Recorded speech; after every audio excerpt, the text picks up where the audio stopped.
Across the UK, online and on DAB. Talk Radio. We'll get you talking. Talk Radio.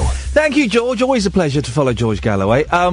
We're kicking off the show this evening. We got Korean Billy coming on. Yeah, I know. Who's Korean Billy? Oh, where have you been, guys? We'll tell you who he is after the news. You can still call in, though. Late Nights with Iain Lee on Talk Radio. Across the UK, online and on DAB. He has made a covenant with the night, and with the darkness he is in agreement. Uncut, after-hours conversation for the up-all-night generation. Late Night Iain Lee on Talk Radio. We have ways of making you talk. Alright la, gotta go and see our kid in the Aussie. The brache was boss la. I'm going to ask that for some scran la. I need new club la. Hello, this is Billy. Today I'm going to talk about Liverpool dialect words. As Scouse is a regional dialect, there are many other Scouse words which are different from standard English words. Then let's take a look at some Scouse words. The first one is la. La is an abbreviation of lad, and Scousers usually say la instead of mate. Also in Scouse, la is often put at the end of a sentence. The next one is brache. I think you can guess what it means as it looks similar to the original word. Brache means breakfast, and brache can also be spelled with B-R-E-K-K-Y. The next one is boss. You know this word, right? Boss originally means someone who is in charge of an organization, but in Scouse, boss means awesome. Then let's take a look at an example sentence. That breakfast was awesome, mate. That brache was boss la. That breakfast was awesome, mate. That brache was boss la. The next word is clobber. Can you guess what it means? Clobber means close. These two words look a bit similar, right? So Scousers usually say clobber instead of close. For example, I need new clothes. I need new clobber la. I need new clothes. I need new clobber la. The next one is arkid. This word seems to mean child, but arkid means brother or sister. So, when someone says arkid, you can understand that this person is talking about a brother or a sister. The next one is this one. Can you guess what it means? Aussie means hospital, and in the Aussie means in the hospital. For example, I have to go and see my brother in the hospital. Gotta go and see our kid in the Aussie. I have to go and see my brother in the hospital. Gotta go and see our kid in the Aussie. The next one is scran. Scran means food. Scousers usually say scran instead of food, so when they say they are having some scran, that means they are having some food. Lastly, Scousers say the Uster instead of Uster. And in Scouse, the sometimes becomes de. So people in Liverpool sometimes say de Uster instead of just Uster. For your information, Uster is a popular supermarket chain in Britain. Then let's take a look at an example. I'm going to Uster for some food. I'm going to ask for some scran. I'm going to ask for some food. I'm going to ask for some scran. Now we know some Scouse words, right? Yes. I know my Liverpudlian accent is not perfect, Excellent. but I hope this one helps you to understand some Scouse. It really will. And that's it from me. I'll see you next time. Bye. That, dear listener, isn't it brilliant? Isn't it absolutely brilliant? That is Korean Billy. Now, you know me. All right. Shush. You know me. I don't click on links, right? But for some reason, the last week or so, Korean Billy has kept popping up in my timeline. Limmy, the Scottish comedian, retweeted one. I think Kathy Burke may have retweeted one as well. I'm not sure. So I clicked on a link, and boy, oh boy, I'm so glad I did. He's brilliant. He puts out these videos on his YouTube channel, Korean Billy, where he explains different dialects and different words and how you could use them in conversation. And they're so charming. They are done beautifully. He's very enthusiastic. You've got to give him that. And they're really mesmerising. They're hypnotic to watch. Well, Korean Billy is Korean. I'm assuming he's called Billy. He lives in South Korea. He's on the phone now. Evening, Korean Billy. Good evening. This is Korean Billy. Hello. It's actually you, Korean Billy. It's so nice to talk to you. I've got to ask, why did you start doing these videos? Well, I don't know. I just couldn't help, getting fascinated by British dialects, actually. So I used to live in Preston, Lancashire. Oh, yeah. Like 2 years ago as an exchange student. Yeah. And while living there, I was like surrounded by Scousers, actually. So I just naturally learned to, Scouse words by my like schoolmates and other friends. And after learning just Scouse words and other like Lancashire words, I just got fascinated by the British dialect itself. Yeah. So I just decided to make just videos about British dialects, actually. And how are you choosing the areas and the regions that you're going for? What have you visited all of these places, or have you just heard about them? Well, my first dialect video was about the Scouse words because I was living near Liverpool. So I usually just choose area based on, my just background knowledge, actually, like the places where I have actually been. So I chose Liverpool first because I live near there. Yeah. And my second one was about Manchester words because Preston was also close to Manchester. Yeah. So I could learn about the Mancunian words, actually. So, but these days I'm just trying to, explore more, like going to Newcastle or even Wales. Uh-oh. So these days I'm in Korea and I'm just trying to do lots of research and trying to learn more words throughout the United Kingdom, actually. So you live in South Korea. When was when was the last time you came over? Was it when you were an exchange student? It was it's 2017, right? So Yeah, it I think so, yes. In 2015. Yeah. From January till around July, I guess. So it's like, 2 years ago. How does Preston compare to South Korea? Well, and you can be honest, Billy, you be honest. Well, to be honest with you, like Preston is not that big city, right? It's just a small town, actually. Yeah. So before going to Preston, I had lived in Seoul, which is the capital city of South Korea. So that must have been a shock going from Seoul to Preston. Yeah. Yeah, that's like that was a total difference. So, but it was really nice because I could hang out with Northerners. Not Londoners, actually. So it was such a nice experience to me, actually. Why? I really like, Northerners. Why are you? Well, I work with one, Billy. They wear after a bit. Why are you doing it? What's your plan with these videos? Well, there are still lots of British dialects I haven't done yet. So my dream is to, explore all over the UK, actually. Wow. And take a look at all the British dialects. There are tens of dialects, right? Yeah. Loads, yeah.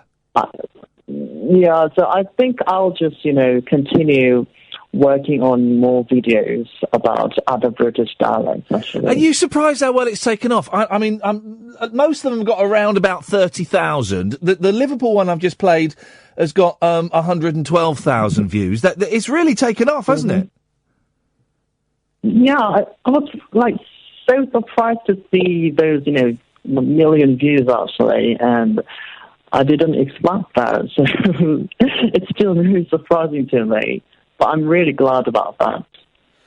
People love it. There's been a lot of affection for you on. I can see you hosting a TV show. I would watch Korean Billy drives around the UK. I'd watch that. That'd be brilliant. You go and you try the food and you meet the locals and you learn some of the words and you do the accents. That'd be good. Yeah, and I'd love to visit the UK again. So hopefully this year, because last year I couldn't manage to visit the UK again. Yeah. And hopefully this year I could I would visit the UK, especially Liverpool again, and Billy, next time you're in the UK, let us know. We'll get you in the studio. We'll get you in. We'll get you in properly. What do you do at home, Billy? What do you do for a living, if you don't mind me asking? I graduated from college last year. Yeah. So, and right after graduation, I started my YouTube channel and started to make videos. So that's how I actually, that's how I officially became Korean Billy. And besides that, I just do, translation jobs as, a freelancer, actually, because I can do both Korean and English. Yeah. And what do your family think? I don't know if your parents are still around, but what do your family think about you being, Korean Billy and being an internet sensation? Well, my parents are more older generation, so they don't get it. And they're just totally Korean, so they know nothing about British dialects, actually. So, and so they just, they are just delighted, but they don't know what's going on. Yeah. I mean, even now, they don't actually get what's going on the internet, because they don't really, go on to the internet. And how long is it? Because I'm rubbish at accents. I'm so impressed that you have a go at all the accents, and at the end you say, "Oh, my accent may not have been good." Most of them are pretty darn good, Billy. You should be very proud of yourself for that. I can't do accents. How long does it take you to get the accents? Well, when I decide to, make a video about one British dialect, I have to practice a lot. So it takes me quite a lot of time to practice that accent. So usually it takes me around a month, to finish making a video about one, British dialect. And some British accents are a little bit easy for me. Yeah. But some dialects some dialects and accents Glaswegian one and Scottish ones, that's really, really difficult to me. So it takes me lots of time to make such videos. I've learned something from watching your videos. I didn't know they said Asda in Liverpool. I'm going to Asda. Oh, you didn't know that? No, yeah, I go to the Asda for some scala. Oh, I love it. I think there's some. What's brilliant, Billy, is you're so enthusiastic in these videos, and I don't know what it's like in Korea, but in England and Britain at the moment, everything's so cynical, and everyone wants to be a little bit clever and arch and a bit mean. And your videos, they're just 2-3 minutes of. They're celebration and they're sincere, and it's so refreshing to see something online that's sincere. Thank you. And also in Korea, Korean people only know about, so too posh and just London words and, BBC accents. So I just wanted to, let Korean people know that there are various kinds of British dialects which are also fascinating, as well as the London ones. So what's next, Billy? What's the next accent you're going to be focusing on? Well, many people are asking me to do one about the, London street dialect words, like child words or roadman words. So maybe I will just work on that accent. Oh, mate. Yo, what's up, momentum? That kind of stuff. Hang on, say that again? What's up, momentum? Is that fair jokes? Like that kind of stuff, What you need to do, do you know Cockney rhyming slang? Mm-hmm, London street slang was... Do that. Do apples and pears. I can't remember any. Whistle and flute. I'd pay top dollar to see that. Billy, I think you're absolutely brilliant at what you do. And it's so nice to see, you know, a young man creating something, making something, as I say, that it's not cynical, it's not arch, there's nothing like that. They're all wonderful videos. And if you come to the UK again, Billy, let me know and we'll get you in the studio one night. Yeah, I'd love to. Thank you very much. That'd be wicked. Nice one, man. Take care and best of luck with the rest of the videos. Thank you very much. Thank you very much. Korean Billy, ladies and gentlemen. Want to follow him on Twitter, @Korean Billy. You want to look at his YouTube videos? Korean Billy. Absolutely brilliant. And what a nice young man. In this age, when everything is so miserable, and this show is trying to be an antidote to meanness, you know that. I think we've almost got a manifesto now. It's an antidote to meanness. So to have someone like that, who makes these cracking-looking videos that are a bit of fun, and there's not one wink to the camera. There's not one, you know, kind of sly, sarcastic reference. It's all sincere. Imagine that. Creating something sincere. Thank you, Billy. I really enjoyed that. The show begins and continues. I can see Caddick's name flashing up on the screen. It means it must be somewhere between 10 and 1 of an evening on Talk Radio. 0344 499 1000. Late Nights with Iain Lee on Talk Radio. Late Night Iain Lee. On air and off the leash. On Talk Radio. We have ways of making you talk. Had an excellent... Had 3.5 hours sleep. So we got up with the boys and I let them play a little bit of Star Wars Lego while I had a doze on the sofa. But we had an excellent day. We went to our second... 0344 499 1000. By the way, we went to our second pantomime of the season and it's late. It's late in the season. I think this pantomime finishes on Saturday. Went to see Mr. Tumble, Justin Fletcher in... Snow White. In Reading, the Reading Hexagon. And I'm always anxious about going to pantomimes after Christmas because they were singing Jingle Bells in it. And it's January the 6th, guys. And also, most of the schools are back.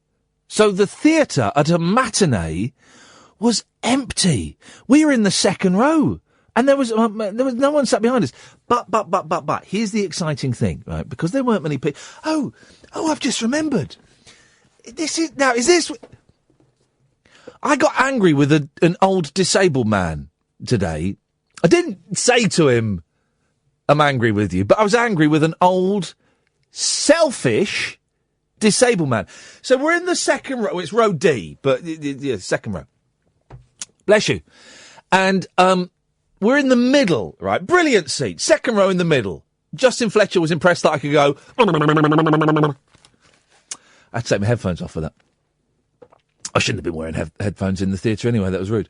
And at the end of the aisle were obviously two grandparents and their grandchild, right?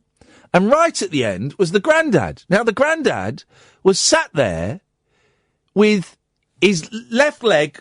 straight out in front of him, right, under the seat in front, and his right leg was bent, normal, and he had a stick. And we had to go past this gentleman to get to our seats.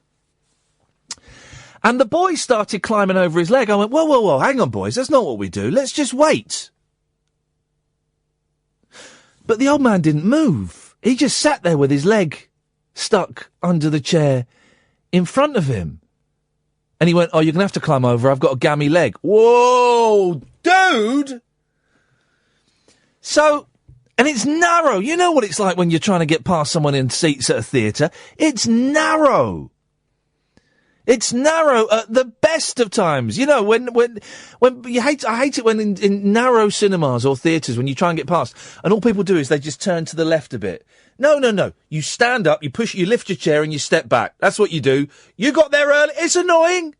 It don't matter. Particularly if it's annoying if you're doing it in the middle of the show, but tough. That's what you do. You stand up, got back. It's tricky if you got coats and bags with you, but you stand up, you raise your seat, you step back, you let them pass. That's what you do. This old fella said, no, you have to climb over. I've got a gammy leg. Oh, climb over an old man's disabled leg? So the boys climbed over, and they're young, they're nimble. Jack be nimble, Jack be quick. I'm not so young, and I'm not so... And there wasn't... And I'm carrying 3 coats and a bag of sweets and a coffee. And I had to climb over this old boy's leg, and I got angry. I was angry inside. I didn't say anything to him, of course not. I was the perfect gentleman. But I did get angry. And then during the interval, I had to take the boys to the toilet. Pegleg was still there, didn't move. We had to climb over them again. Can you believe that, Caddick? Oh no, it's unbelievable. Yeah, and I've got a lot of time for the elderly and the disabled, but there was something about that really got my goat. Oh dear. Oh dear. But here's the thing, right? Because they're 0344 499 1000, otherwise it could just be me and Caddick for the next hour and 2.5 hours. Here's the thing. Because there weren't many people there, right? The dream scenario happened, Alan. The dream scenario. An old, grumpy usherette, I don't know if we say that these days, came up to my eldest boy during the interval and said, would you like to go up on stage at the end of the pantomime and meet Justin Fletcher, Mr. Tumble? Wow! Yeah, my boy, because you know, there's all pantomimes, when everyone's getting ready for the wedding scene, they have to do a thing where they get some kids up and they have a little bit of business, do a bit of business. Yeah, but it was a sing-along in Dick Whittington. Yeah, with a sing-along, a bit of business. You always get the kids up, it's a bit of business. And some pantomimes I've been to, they're a bit mean to the kids. They make jokes about the kids. Have you seen that? They do that. Justin Fletcher, I knew Justin Fletcher wouldn't do it. So this old usherette is talking to my boy, and he's eating his crisps, right? Yeah. Pombes, which they were selling at the venue. Well, you don't see many of them around. Oh, I like Pombes. And, she said, would you like to go up and meet Justin Fletcher at the end? And he's eating, he goes, yeah. She goes, would you stop eating your crisps? All right, fair enough. And I said, that would be fun, wouldn't it, eh? You get to go up and, you know, and you don't have to do it if you don't want to. It's in touch. She goes, do you mind if I just talk to him, please? Flippin' heck! All right. Anyway. Who is this guy? Huh? It was a woman. It was an old woman. And she was obviously enjoying the power of being able to select which children go up on stage for the business at the end. That's future stuff for you. Yeah, I know, and I did. Should have. If I did. Well, again, I was getting quite angry. But. About 5 minutes before the end, she beckoned my son, and he walked off, and I was very proud of him because he gets a little bit shy and a bit nervous. And they stood at the wings, and then Justin Fletcher went, "Oh, and we've got some children. Out you come. We've got children this side. And 4 children walked out, and my boy walked out, Caddick, and he walked out. And he's got his hands in his pockets. He had attitude. He was like a young Liam Gallagher, 6-year-old Liam Gallagher. Oh boy! He had his. I didn't spit or anything, but he did have a J on. He didn't.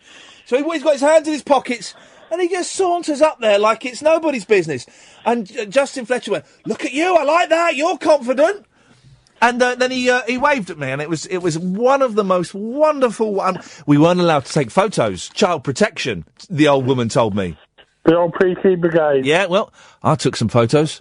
I don't care whose kids they are in there. I took some photos. You're not having my 6, soon-to-be 7-year-old son standing on stage with a multicoloured feather duster, being shouted at by Justin Fletcher, and there not be a photo of that. Oh, no, there is a photo. It is on my phone, and it'll be shown at his wedding. Trust me. But it was excellent. Justin Fletcher is, he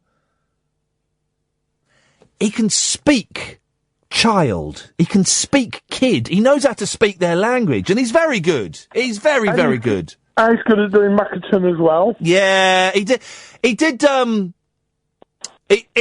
little bit of Keith Fit as well. He did. I can't remember why, but he slipped into a bit of Keith Fit. It was very funny. But I tell you what, Alan. Yeah. And you mentioned this, right? Yeah. Do they rehearse these pantomimes? They could do. What? Because I've seen 2 pantomimes this year, and in both of them, they forgot lines. They fell over. There were bits where obviously they were surprising each other with bits that clearly weren't rehearsed. What the hell is I want to see a professional, rehearsed theatrical production, not bits of people messing around on stage and bursting into spontaneous laughter. I don't want to see that. Well, this leads on to what I'm getting my mum for her birthday. Acting lessons. No, a pair of tickets to see Miss Saigon. Oh, beautiful. Oh, At no, the you're Birmingham not. Hippodrome. Oh, yes, I am. There At we the go. Birmingham Hippodrome. Oh, beautiful. Opening night. Hey, that'd be good, wouldn't it? For me mum and dad, it would be. Yeah. But could they deserve a night out after what happened? They deserve... What, giving birth to you? No, I mean, what happened with my mum and all that? Oh, yeah, being poorly and stuff. Yes, no, they most definitely deserve a night out, and what a wonderful, thoughtful gift that is. When is it? When are they going? In July. Oh, mate, that's nice. Well done, you, Caddick. You've the son of the day. First place goes to my son. Second place goes to my other son. Third place goes to Alan Caddick. One middle position. That's brilliant. There we go. Oh, nice one, Alan. And also, one other thing. Thanks for paying for my new glasses. Sorry? I'm getting some free glasses on the NHS. Oh! Flipping heck, Alan. Because I'm short-sighted. Well, that's a bit short-sighted of you. Oh, I've got squint in me white eye. Well, make your own jokes. I was telling our Robert Yes. about it. Yes. I said, why do we have to pay for your glasses? You used to pay for your glasses yourself. Yes, Robert does make a good point, Alan. You should pay for your glasses yourself. But that's the beauty of the NHS. What, we go and get specs for people like you just so you can read karaoke lyrics and look at pornography better? No. No? It's mainly for when I'm on the computer to look at the website. Yeah, the websites, Alan. I don't want to pay for you to knock one out. No, I'm mainly for the Talk Radio website. Well, still, there's some very erotic images of Julia Hartley-Brewer on there. Alan? Them yet. No. I've got a frog in my throat, so I'm going to be coughing a lot. Alan, listen, we've got no other callers lined up. I've never seen it so barren on the switchboard. So, Alan, It must be the January law. It must be Yes, it must be. But I need you, Alan, to put out a call to arms. You've got to incite the listeners to call in. Do it, Alan. Okay, everyone. This is Alan here. Listen up and listen good. Ian needs your call. Call in now. 0344 499 1000. Remember, we call you back. 0344 499 1000. Thank you, Alan. I think if he'd gone on any longer, he would have exploded there. Gee, that was getting maximum velocity. We have got no calls, which is, well, it's the first time on this show that we've had no calls at 10:30. George Galloway did say it was a tough old night. Well, is Big Brother still on, or is that just finished? That might still be on that. You watching the Big Brother? Yeah. Oh, we'll talk about it after this. Late night, Iain Lee on Talk Radio. We have ways of making you talk. 0344 499 1000 is the telephone number. Doesn't matter if you don't call in tonight, guys, because I have got lots to talk about. But we've been watching a little bit of the Big Brother, me and Kath. But I don't get this. I don't get this run of it. I don't get it. I don't like the look of it, the pop art look. I don't think it's good. Emma Willis, I think, is wonderful. She's one of the best presenters we've got on television at the moment. Absolute. I think she's brilliant. And I will not have a bad word said about her. But I don't get this series. So they've basically just got the biggest arses from all the other series, since Channel 5 have owned it, and put some new arses in there. There's no one... I don't have any empathy with anyone or any sympathy for anyone. I don't like any of them. There's too many Americans. God, I wish I was still doing that show. I'd tell them. There's too many Americans. There's not a big American star. You want a big, like the guy from Reservoir Dogs or a Gary Busey. You want a big American star who, you know, hasn't been in the spotlight for 30 years and doesn't have a clue what they're doing. There isn't any of that. There's just all these very annoying, very camp Americans, and that James Dancer man. It's just they're all as irritating as hell. You need light and shade, And at the moment, it's very shady in there. Very little light. I don't get it. And I did work on the Big Brother shows for a long, long time. And I'm genuinely a fan of Big Brother. I do like a bit of Big Brother. I've not watched it for a couple of years because it takes up so much of your life. But what was that, Kath? A what? A bullet? A bottler? Oh, the person who just phoned in, don't bottle it. Be nice. But we're watching this series, really scratching our head. And everyone, if you saw it tonight, I won't go on about it too much because I know not everyone likes it. But if you're watching it tonight, they're all getting annoyed with that man and that woman, Spidey, Spencer and Heidi, for stealing the water. You know that's what they're in there for. Yeah? You know that's why they keep doing reality TV shows, because they get paid a lot of money to be mean. That's their job. So of course they're going to wind each other up. That's what they're in there for. There's too much meanness in it. Chris is on the line. Good evening, Chris. You all right, Ian? I'm all right, Chris. What you got for us? Do you not think it's become a bit of a parody, Big Brother? I think this series has. Yeah, I think this series has. I've enjoyed. I've not seen the last couple, if I'm honest. Just because. Well, I did get a little bit bitter once I stopped being paid to watch it. But also, it takes up all of your life. And in fact, when the last series was on, I was having a mental breakdown. And when the series before that was on, I was doing a breakfast show, so I couldn't really watch it. But yeah, I think it is a little bit of a parody of itself now. It's massively. I think, no disrespect to Channel 5, I think they're a fantastic company. But I think they've turned it into. They saw that it was on its way. Yeah. And they just kind of. Well, let's take the mick out of it. Yeah, they've made it more tabloidy, but it won't. You know, it's still Channel 5's biggest crowd puller by a massive majority.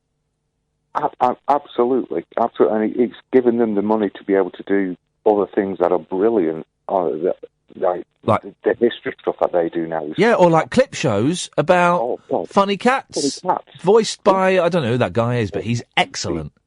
He's quite good, yeah. He keeps you entertained. He does. I never watch those programs. I go in and I do the job, and it's wonderful. And the clips I think are very, very funny. But I've never watched an episode of Cats Make You Laugh Out Loud.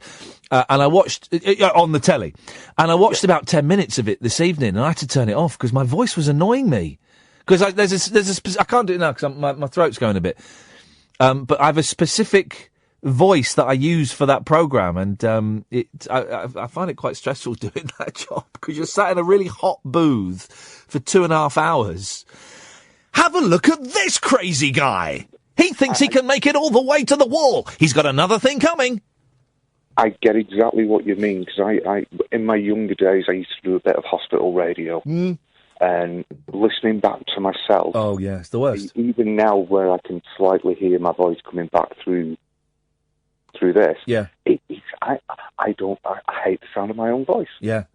It's the worst. It's not your voice particularly. Thank you. But one's own voice is the worst thing to listen to. How do people who make like yourself who make a living from the voice? Yeah. How do you cope with that? I don't listen to it. I don't listen to this rubbish. Oh, come on. So you don't watch anything back that you've ever been in? I haven't. Well, okay, when I started doing a programme years ago called The 11 O'Clock Show, I watched all of them. I watched all of them because it was an amazing novelty to be on the telly, incredible novelty. And also I watched them because I wanted to learn. I wanted to learn what I was doing wrong and how I could improve and which bits I liked, and I would study them. But I haven't watched. I don't think I've watched. I mean, I've not been on telly much for a long time anyway. I don't think I've watched anything I've done for years. Partly because I haven't really done anything worth watching for years, and partly because I don't need to. You know. So no, I don't watch it. I wouldn't say that. You've got the highest rated show on Australian TV. But boy, that is actually a true story as well. But I mean, I see all the clips when I'm doing the voiceover, so I don't need to watch the show again. I've dug out a couple of clips and showed them to my boys, but I don't need to see the show again because I've seen all the funny bits. And I don't listen to this again. And if Kath is making the podcast in the office without her headphones in, I get quite shirty with her and tell her to put her headphones in because I can't listen to it. Because in my head, I sound quite posh. You see, that's what I think. In my head, I think I've got a middle of the England accent. Yeah. Like a Jimmy Carr accent. It's not specific, going back to what Korean Billy does. Yeah. I don't think I've got a northern accent in my head. But when I hear it back, it just sounds dull and monotonal. Yeah. Yeah. Well, I sound like my dad, a Cockney street urchin in real life. No, you don't. Well, that's what. To listen to it. Well, but that's what I sound like when I listen to myself. I sound like my dad is a Cockney street urchin, apples and pears governor. Whereas in my head, I sound very well spoken. Yeah, but you've had that progression because when, like you say, when you started back on the 11 o'clock show, you were a lot younger. You were a lot more brash, yes. And no disrespect to yourself, I found you quite difficult to watch. But I was a lot younger than myself. Yeah. I was a knob. I was a knob. Yourself. Absolutely not, but I've just been told by my Australian producer, Tech Op, that my Cats Make You Laugh Out Loud also topped the ratings in New Zealand, 2015. Boom. I might go and do a tour over there. Why not? Why not exploit it? Let's exploit it. Well, I'm doing. I had a friend of mine, Adam, was going to book me a tour in this country, and we talked about it. And he said, "Look, I'm running some comedy clubs. Why don't I book you some shows and stuff?" And then he booked 3, and then I bottled it. I went, I don't want to do it anymore. I don't want to do it. And he's fair play. He's a good lad. He went, all right, we don't have to do it if you don't want to. But anyway, Chris, did we get to the point of your phone call? Absolutely, there was no point because you had nobody to talk. No, I know. You up and give you a little bit. It's going to be quiet. Thank you, Chris. It's going to be quiet. We've got Angela, we've got Dana lined up. You can give us a call as well if you want. 0344 499 1000. Late nights with Iain Lee on Talk Radio. Late night Iain Lee, unfiltered night talk with the original king of unconventional conversation on Talk Radio. We have ways of making you talk. 0344 499 1000 is the telephone number. Angela! Hi, Iain. How are you today? I'm all right, Angela. Yeah, you sound better. Yeah. Did you enjoy the pantomime? I did enjoy the pantomime. Yeah, I did actually. It was because I do think pantos can be quite tedious and a bit ropey. But both of the ones I've seen this year have been absolutely excellent. That was good. Who was in it? Who was in it? Oh, I can't pronounce his name, but he does a lot of children's TV programs. I know the fella, yeah. Yeah, and he's pretty good with his co-worker. We always have him every year. So we had Mr. Tumble in ours. I'm trying to look at. There was an American woman in it as well. I wonder who the American woman was. As the what do they call it? The bitch.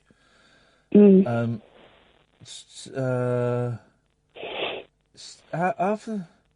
It doesn't say who the American... Right. So Carl Loxley was in it. He was in The Voice in 2015. Right.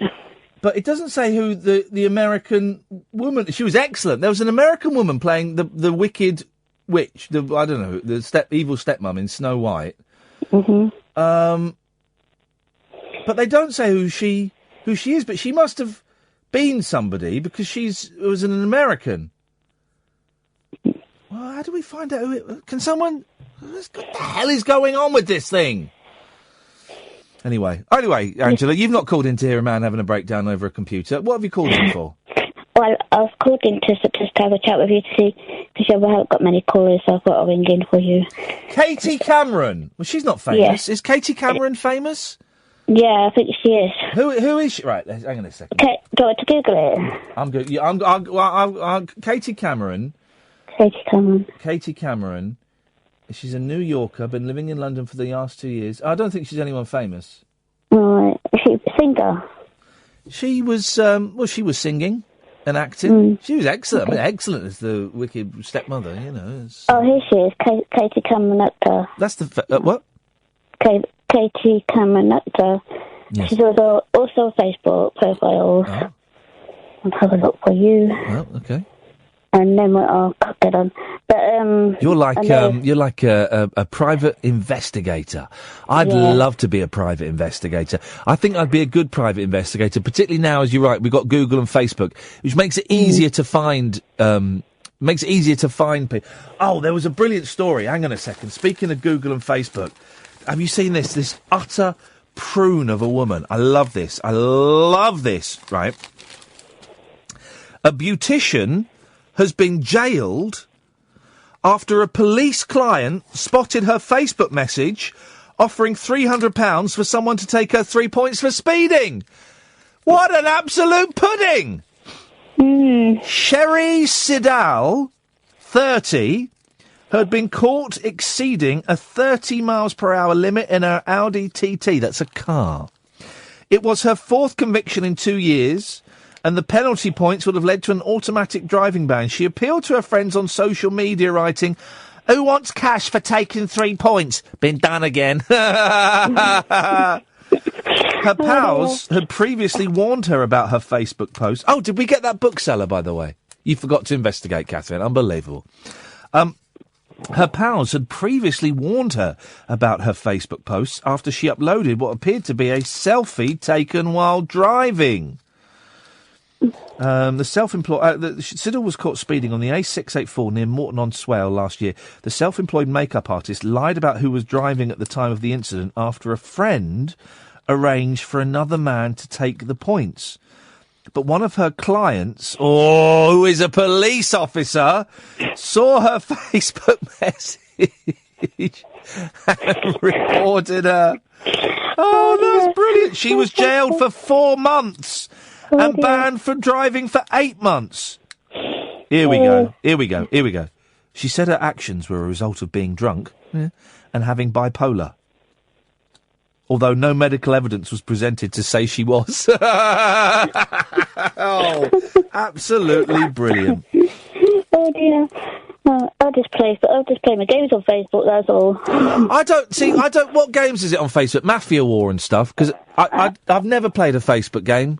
I just use it to get my lives back or something like that. Oh. And I got like township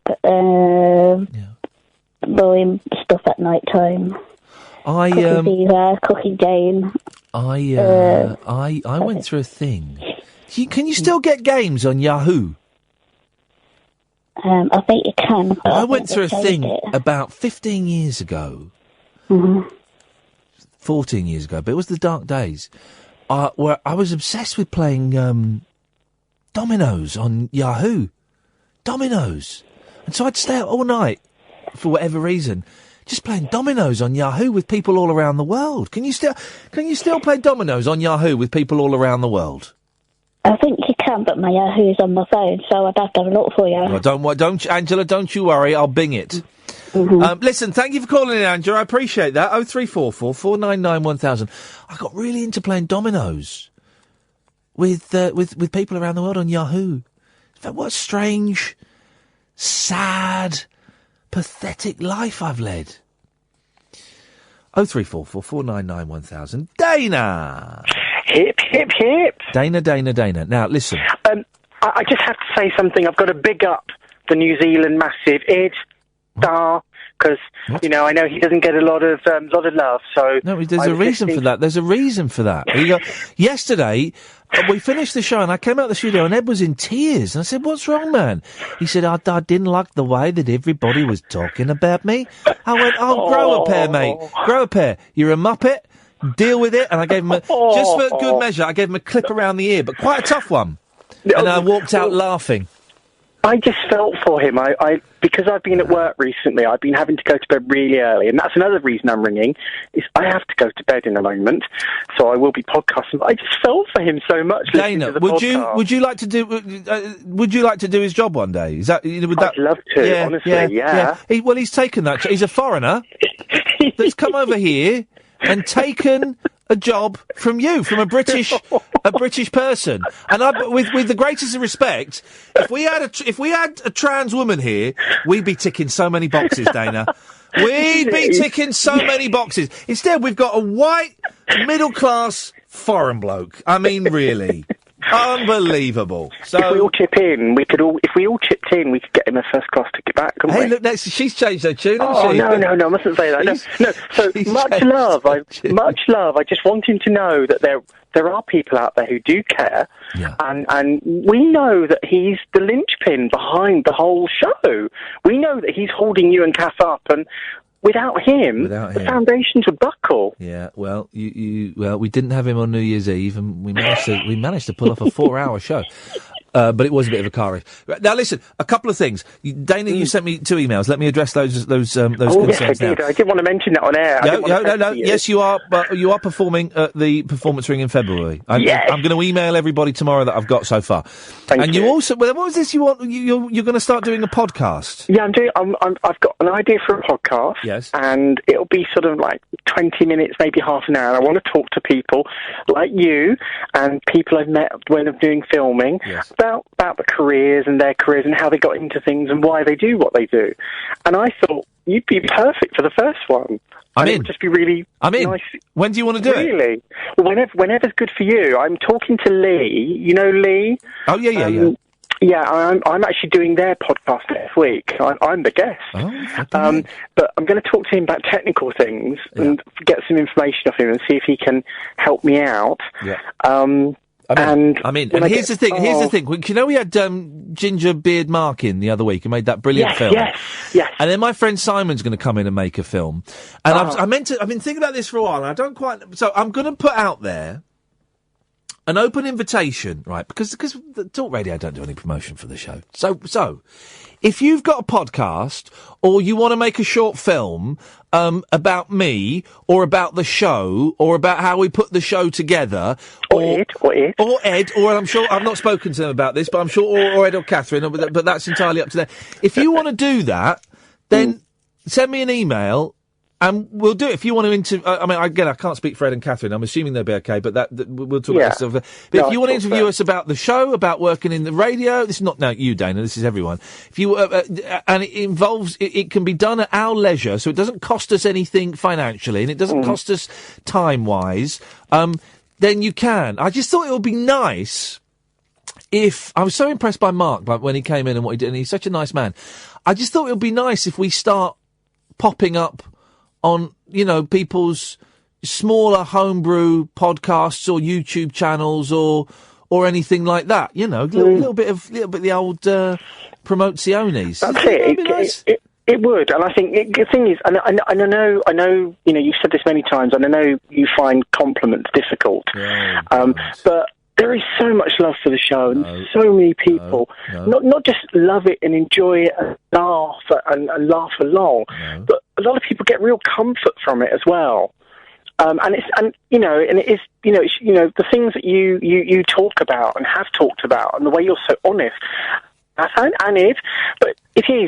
it means a hell of a lot. The show, and so. You'll get inundated because there are plenty of people out there who would love to talk to you. I know that there are a lot of keen enthusiasts out there who do their own things, and if we can fit it in, guys, then we'd love to. I just think it'd be a nice little thing. Anything else, Dana? Before I cut you off. No, so I'll get in contact with Lee and then I'll talk to him, then I'll talk to you. And no, just have a great weekend. It's my last day at M&S tomorrow, so I'm unemployed again from Monday. Beautiful. I've cut you off. Cut her off. We're going to find out what she had for supper in a minute. Thank you, Dana. I know there are lots of you out there that do podcasts and do have YouTube channels and things like that. And if you think you can, you'd want to interview us or come and film us doing this or whatever, and it doesn't cost us any time.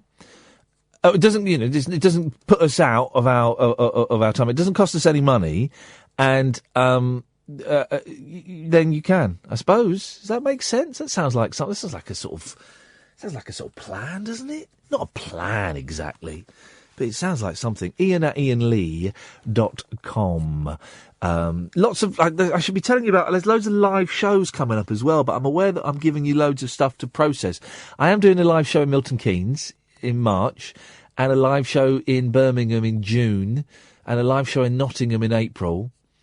But I'll tell you about them next week, shall I? Yeah, I'll tell you about them next week, because I can't be bothered to click on the window on my... I'm tired of self-promotion. I'm enjoying being off of Twitter during the day. I'm enjoying that a lot. Craig and Nigel, I'll come to you after the break. Life has got a whole lot better.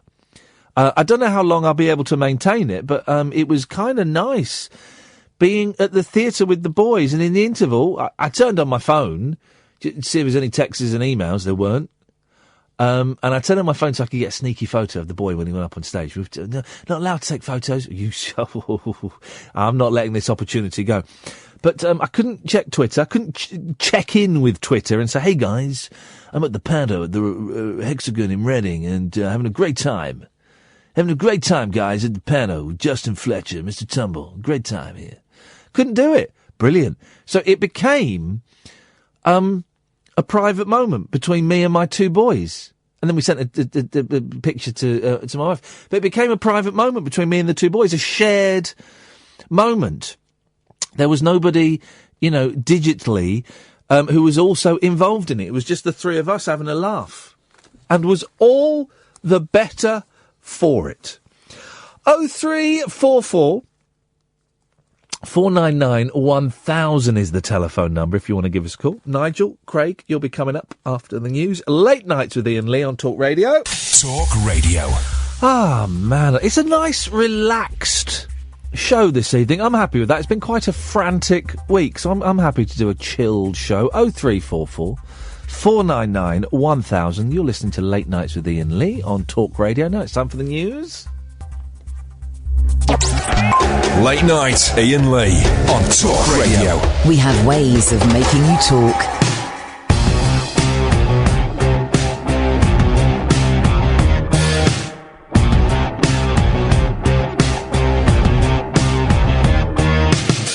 I'm a little bit worse for wear.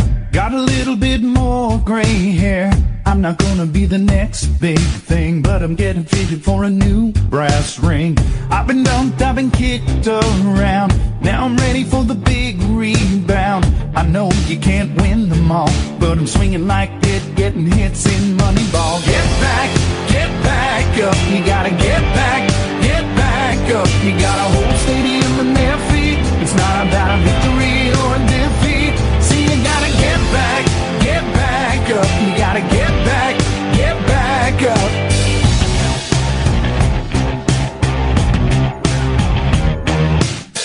Not everything is sink or swim. You can't fly if the air's too thin. Best part of the ride is the free fall. Better keep your arms and legs in the vehicle. Standing 8 and I'm on the ropes. Knees giving but I won't lose hope. Not the second coming of Muhammad Ali, but can I get a whoop for the boxing imagery? Get back up. You gotta get back up. You got a whole stadium on their feet. It's not about a victory or a defeat. See, you gotta get back up. You gotta get back up.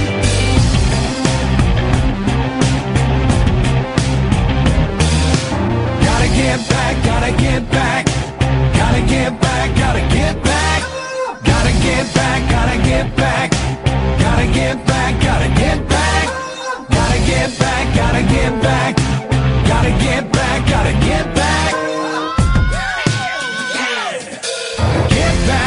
Get back up. You gotta get back up. You got a whole stadium on their feet. It's not about a victory or a defeat. See, you gotta get back up. You gotta get back up. When everybody's up on their feet, it's not about a victory or a defeat. See, you gotta get back up. You gotta get back up.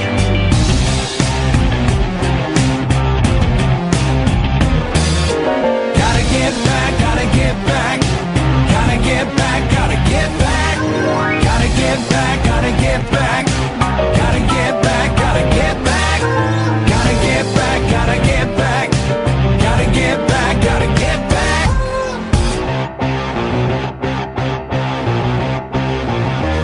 03444. Oh! Yeah! Bending the strings, baby! Yeah! Oh, yeah! Yes! Bending the strings! And someone who likes to bend the strings is Nigel. Hi, Ian. Hey, Nigel. How are you? You sound a bit down.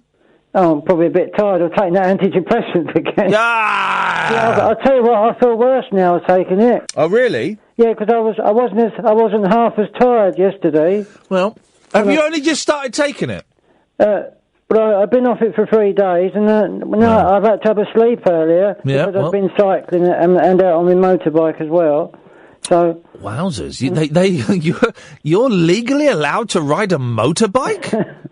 Anyway, they do make you tired. How powerful is your? What engine size is your motorbike? It's only a 50cc, but Okay. it does 70 flat out. 70. And you're legally allowed. You're medically qualified. Because I passed my driving test, you don't need LSAT. Flipping it! No, hang on a minute.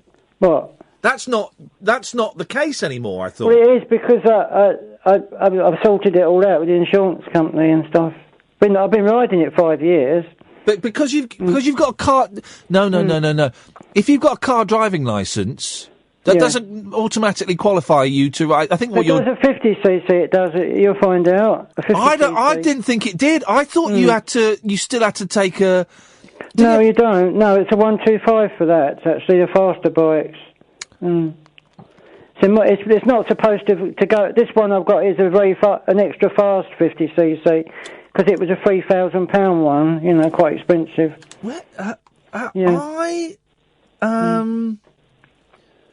Anyway, it don't matter. No, well, if you're breaking the law... No, I'm not breaking the law. Well, I don't know if you... Well... The person who I bought it off in the shop in Maidstone, they took the L's off for me. They did. So that's okay. So if you've got a car driving licence, you're allowed... Because I looked into this... This is what they told me, so I hope they haven't sort of told me wrong. I looked into this a few years ago, because I was thinking of getting a moped when I used to work inside the congestion charge. You don't have to pay the congestion charge. Yeah. But I thought that even with the 50cc, you still had to... You could wear the learner plates for 2 years, but then you had to take a test. Yeah, sure. And you're saying no. Well, they told me that was just for 125, but anyway, I rang up to do a song. I was going to say, I've been listening to those songs on SoundCloud, the ones you can listen to them now and download them because they're not on iTunes. Brilliant. And they're very good. Someone said I was a superstar on there. Well, but people can be very cruel, can't they? No, just Maidstone. But I enjoyed listening to them on SoundCloud because it's quite good out on my laptop. It comes out quite clear. Yeah. So I enjoyed listening to those a bit earlier, about 10 minutes ago. I wanted to do you a song, till the end. This one is a proper song. Okay. Because the mix. It's not too long anyway. Well, the mix last night. Yeah. It was hard to hear the lyrics. Oh, I think this one's clearer, actually, this one. Yeah. It's called Somewhere, the song called Somewhere. Oh. I've run it forward a tiny bit, but the middle part is the best part I do anyway, the middle part of the song. Okay. Well, you'll find out. Only because... listen, because you can't phone in every night and sing songs. No, I realise that, but... anyway, carry on. Yeah. But we've only got Craig lined up after you, and it's a little bit quiet on the phones, and there's horrible stuff going on in the world. So it makes a change for someone to do a bit of music, doesn't it? Not you, because you do it every night. Yeah, but did you hear about that shooting in Florida? Another blooming shooting. Another blooming shooting. Someone was killed, I think. An airport in the airport. In Florida. Yeah, this is going to be a segue from that into your song. Travelling's going to be dodgy, isn't it? So I've got a friend who travels to California, and he's in Vegas at the moment. Well. Let's get it into perspective, though, right? Yes, it's a tragedy. I'm not in any way demeaning what's happening. I've not seen the full details. I always worry about my friend whether he's going to get back okay. Yeah. It absolute tragedy, right? But this does not in any way indicate that there is going to be a spate of attacks on airports. There are. I don't even know how many airports there are in America. Thousands, I would imagine. And it's still an incredibly safe. I always feel so safe in airports. I love seeing the coppers walking around with the big guns. I feel safe. I feel safe. Yeah. Do you remember when those fellas tried to drive a burning Jeep into Glasgow Airport? No. No. This was. I mean, as I say, this was brilliant. It wasn't. It was awful. These fellas tried to drive a burning Jeep into Glasgow Airport, but they couldn't because of the bollards, and the bollards is the key thing. Because there was a bloke, and I don't think he was even security that worked there. A bloke. There's a brilliant headline. I'll try and find it. A bloke dragged one of the fellas out of the car and just kicked him in the nuts. And I just thought that's such a well, I say British, but such a Scottish way. Of dealing with it. He dragged the fella out and kicked him in the balls. Absolutely. Kath, can you try and find that headline? Because there's a brilliant headline. Anyway, Nigel. The world... It's not very good anyway. No, the world is a darker place. Why don't you please... It won't stop me travelling abroad. Good. If I go to California, which I want to sometime, I'll go. Yeah, well, why don't you, in this darkest of evenings, why don't you shed a little bit of light? Yeah, this is called Somewhere, with me singing to Charlotte Church again. Beautiful. Some sort of classical, anyway. Classical.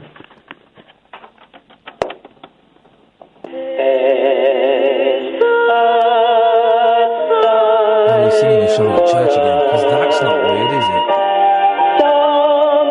This reminds me of, you know, Twinks. It's got that kind of vibe about it.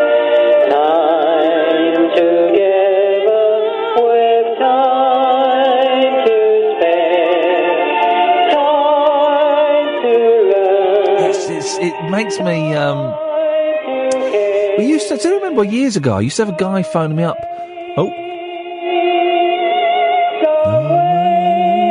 I used to have a guy phone up who claimed he was Charlotte Church's cousin. And he phoned up for months and months, and he would talk about Charlotte Church and he was her cousin. And then, I'll never forget, we went, oh, well, Charlotte Church is in this play. He said Charlotte Church is in this play if you want, I'll get you backstage passes and free tickets. Like, yeah, all right. I tell you what, mate, while you're on the line, we'll phone up the theatre and we'll tell her we've got her cousin on the line. You've never heard anyone slam a phone down so quickly. Never called again. Never called again. Here we go. Thank you, Chris. From the Daily Record. I kicked burning terrorists so hard in the balls that I tore a tendon in my foot.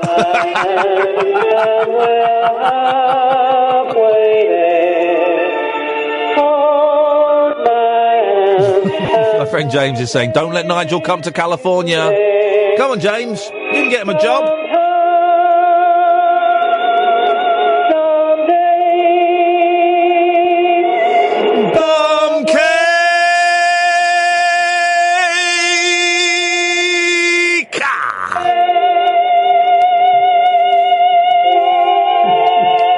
I said bum cake.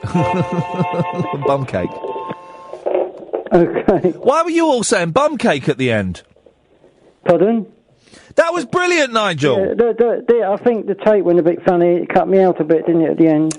My friend James Ditchfield is a TV producer and director in California. Works in Hollywood. Right. And he's just tweeted saying, you must send Nigel over to California. Yeah. It'll be a huge success. Well, someone else told me that. My friend Brian, who is in Bakers at the moment. Brian and James have both said it now. I mean, there's probably more work out there than there is in the UK anyway. Naff will work over here, mate, since Brexit. Yeah, because, Oliver. I mean, it's a bigger place, obviously, and there's much more going on. It's a much bigger place, America, actually. And music in the hotels, and the lounge bars, and probably do some drumming as well, couldn't you, with a pianist? With your what? I'd use drumsticks. Piano and drums. Yes! Say it again. Piano and drums in a bar. Yeah, but you said pianist, you see, and it sounded like penis, and I said drumsticks. Yeah. Well, Nigel, it's great talking to you. Did you get all that song? Was it? Is it on the podcast? How can it be on podcast? We're just doing the show now. But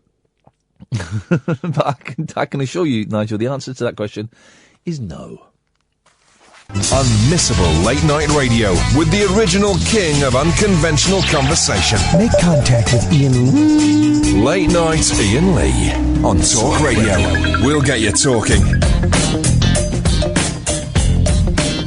0344 499 1000. Craig.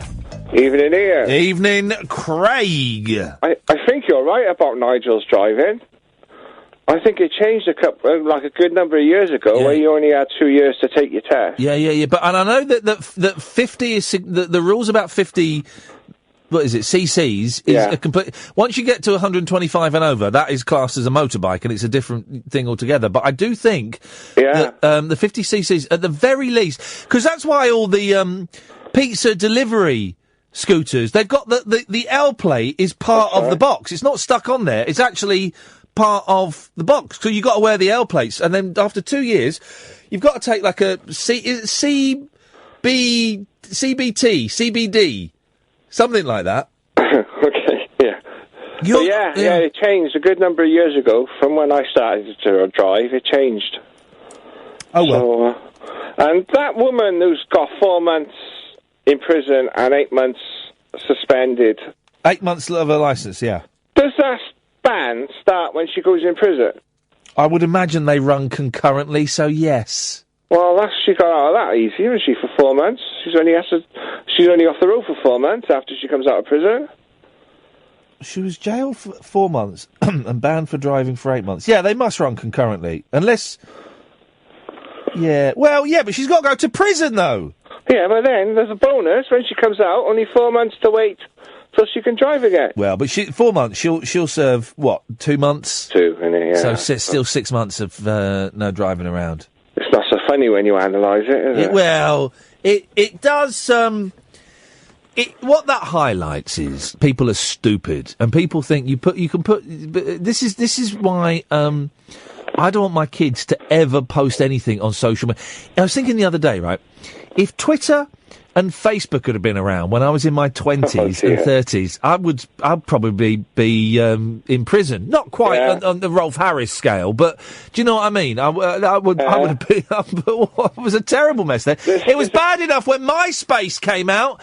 When I was about 31 when MySpace came out. Flipping heck! Yeah, there's a saying or something. Follow an honest man for like a month, and you'll find how many crimes he commits or something. You all break crimes all the time. It's not particularly catchy. Yeah, I didn't remember it properly. No, I think you might have just made it up. But it doesn't matter. It's always nice to hear these. It's always nice to hear these things. These garbled messages. Yes, these idioms.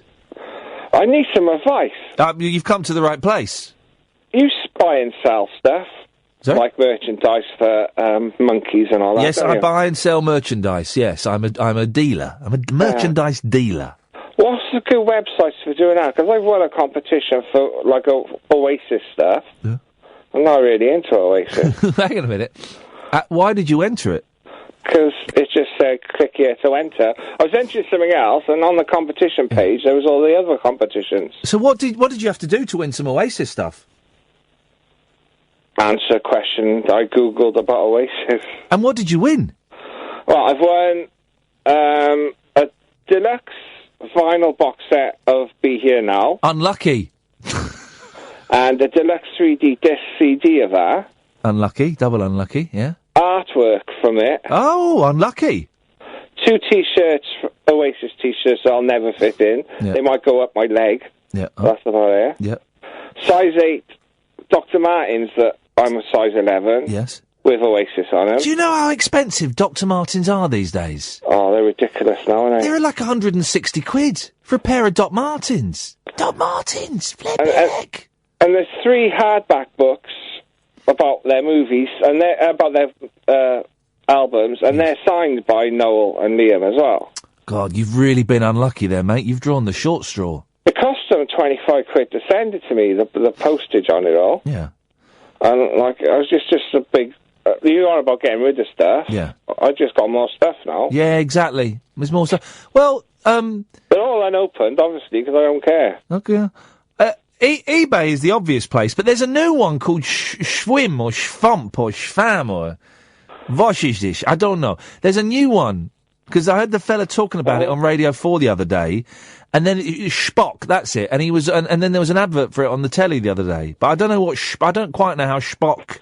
Alright, so there's no, like, special, for signed stuff. There's no websites for that. Well, no, I mean, not really. It's not like you've got a signed guitar that Noel Gallagher, used at Nebworth or something. That you take to like Sotheby's or a rock auction house. Yeah. But what you've got there is some very, very nice memorabilia. That's promoting an absolute stinker of an album. I thought the first album, but that was it. Like the first album was a nice little pop record, and then they then the boys had enough money to buy cocaine, and so pretend they were the Beatles. Is it Be Here Now the one that's got all the songs are about 7.5 minutes long? No idea. I'm not really into them. No, you're not, are you? No. What you wanna do, Craig, is you wanna separate all that stuff. Yeah. Hang on a minute. Let's go. Hang on a minute. Let's get on the old eBay now, and let's see. So what the triple album? Yeah, the big box is the Super Deluxe vinyl box. Right. Let's see what that is. Hang on a minute. Let's have a little look at what that is. Oh, there's a deluxe. But yours is the Super Deluxe. It's a black case with gold, silver writing on it. Hang on a minute. People it's quite heavy. Yeah. The double. How many records are in there? Well, it's quite weighty, so I would say about 3 or more, at least. It looks like it's only going to go for about 25 quid. So you're probably just better off chucking it. Oh, that did cross my mind. You're probably just better. Oh, hang on, there's more written down. It's got one lucky fan, that's me. Yeah. The ultimate bundle, including a hardback coffee table photography book, remastered album on vinyl. It doesn't say what's in the box, but yeah. It sounds pony, mate. I'm grateful. Don't get me wrong. Bad. Yeah, I'd chuck that. If I were you, I'd chuck that. Yeah. Well, I need to find someone with size 8 shoes. Well, yeah. Craig, put it on eBay. You might get 60, 70, 80 quid out of it. Well, hang on a minute. Let's have a look at the Oasis. So you got Oasis, Doc Martens. I've still got all the packaging, so I'll save money on that. There we go. Doc Martens. Won't have to repackage it. Oasis, Doc Martens. Well, they're not on. They're not on Amazon. So they might be worth a few quid. If I copy the signature, yeah, well. Could have a signed pair of Doc Martens then, can you? Yeah. No. I mean, that's the thing with signatures. There's no proof, is there? Well, they have some places you're supposed to. What do they call it? I can't think anyway. But if you buy autographs, and you read on eBay, and it says this is a print of the autograph, so it's not even like a written. It's just a photocopy.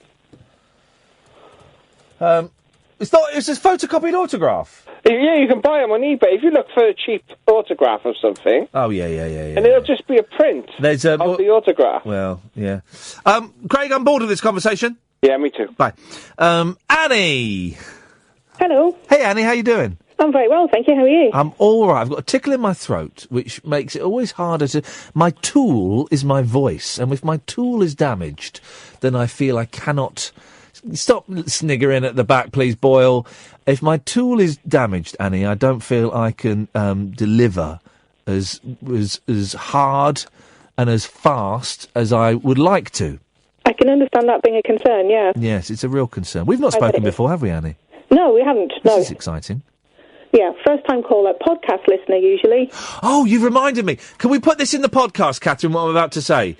I have to say hello to Becky, Becky was sat behind us at the theatre today, right? Right. And, because me and the boys were all looking around because it was quite empty and the boys were surprised it was so empty. And I thought, I recognise her from somewhere. I recognise that woman. And then during the interval, she spoke to me. She went, "Hello, Iain, I just want to say, I'm a big fan of the podcasts. And I was going, I recognise you from somewhere." And what it was, her and her boyfriend had come to see my show in Swindon, but they had gone to the wrong venue.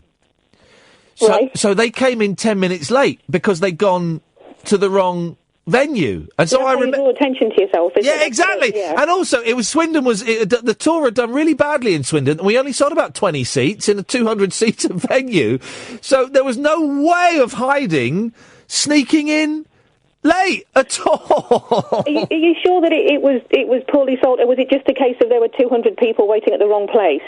Yeah. Maybe it was you that was on the wrong place, not everybody else. Maybe that was it. Maybe I'd made the mistake, Annie. Yeah, that could be. Yeah. Anyway, Annie, what have you called in for this evening? Well, first of all, I'm still ever so slightly traumatised from the podcast of the day, the very hugely disrespectful misuse of the disabled toilet. We have passed the details. I think it was Lee.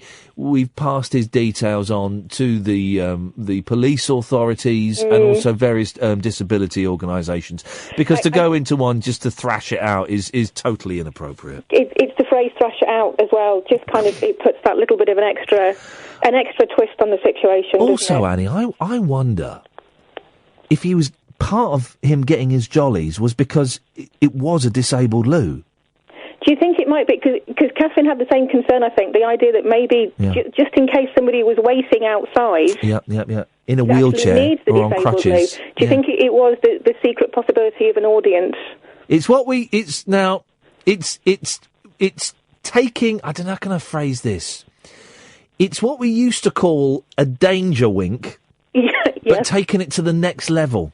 There is that. It's the public part of it, isn't it? It's the possibility of it suddenly becoming public. Really is. I mean, absolutely disgusting. Well, that caller's been blacklisted, Annie. They certainly will not be. Disgraceful behaviour. Absolutely disgraceful. There could have been a disabled man that wanted to go and thrash one out. And absolutely, which is what the place is designed for in the first place. It isn't for able-bodied use. No, it is not. Although he does have a problem with his semen.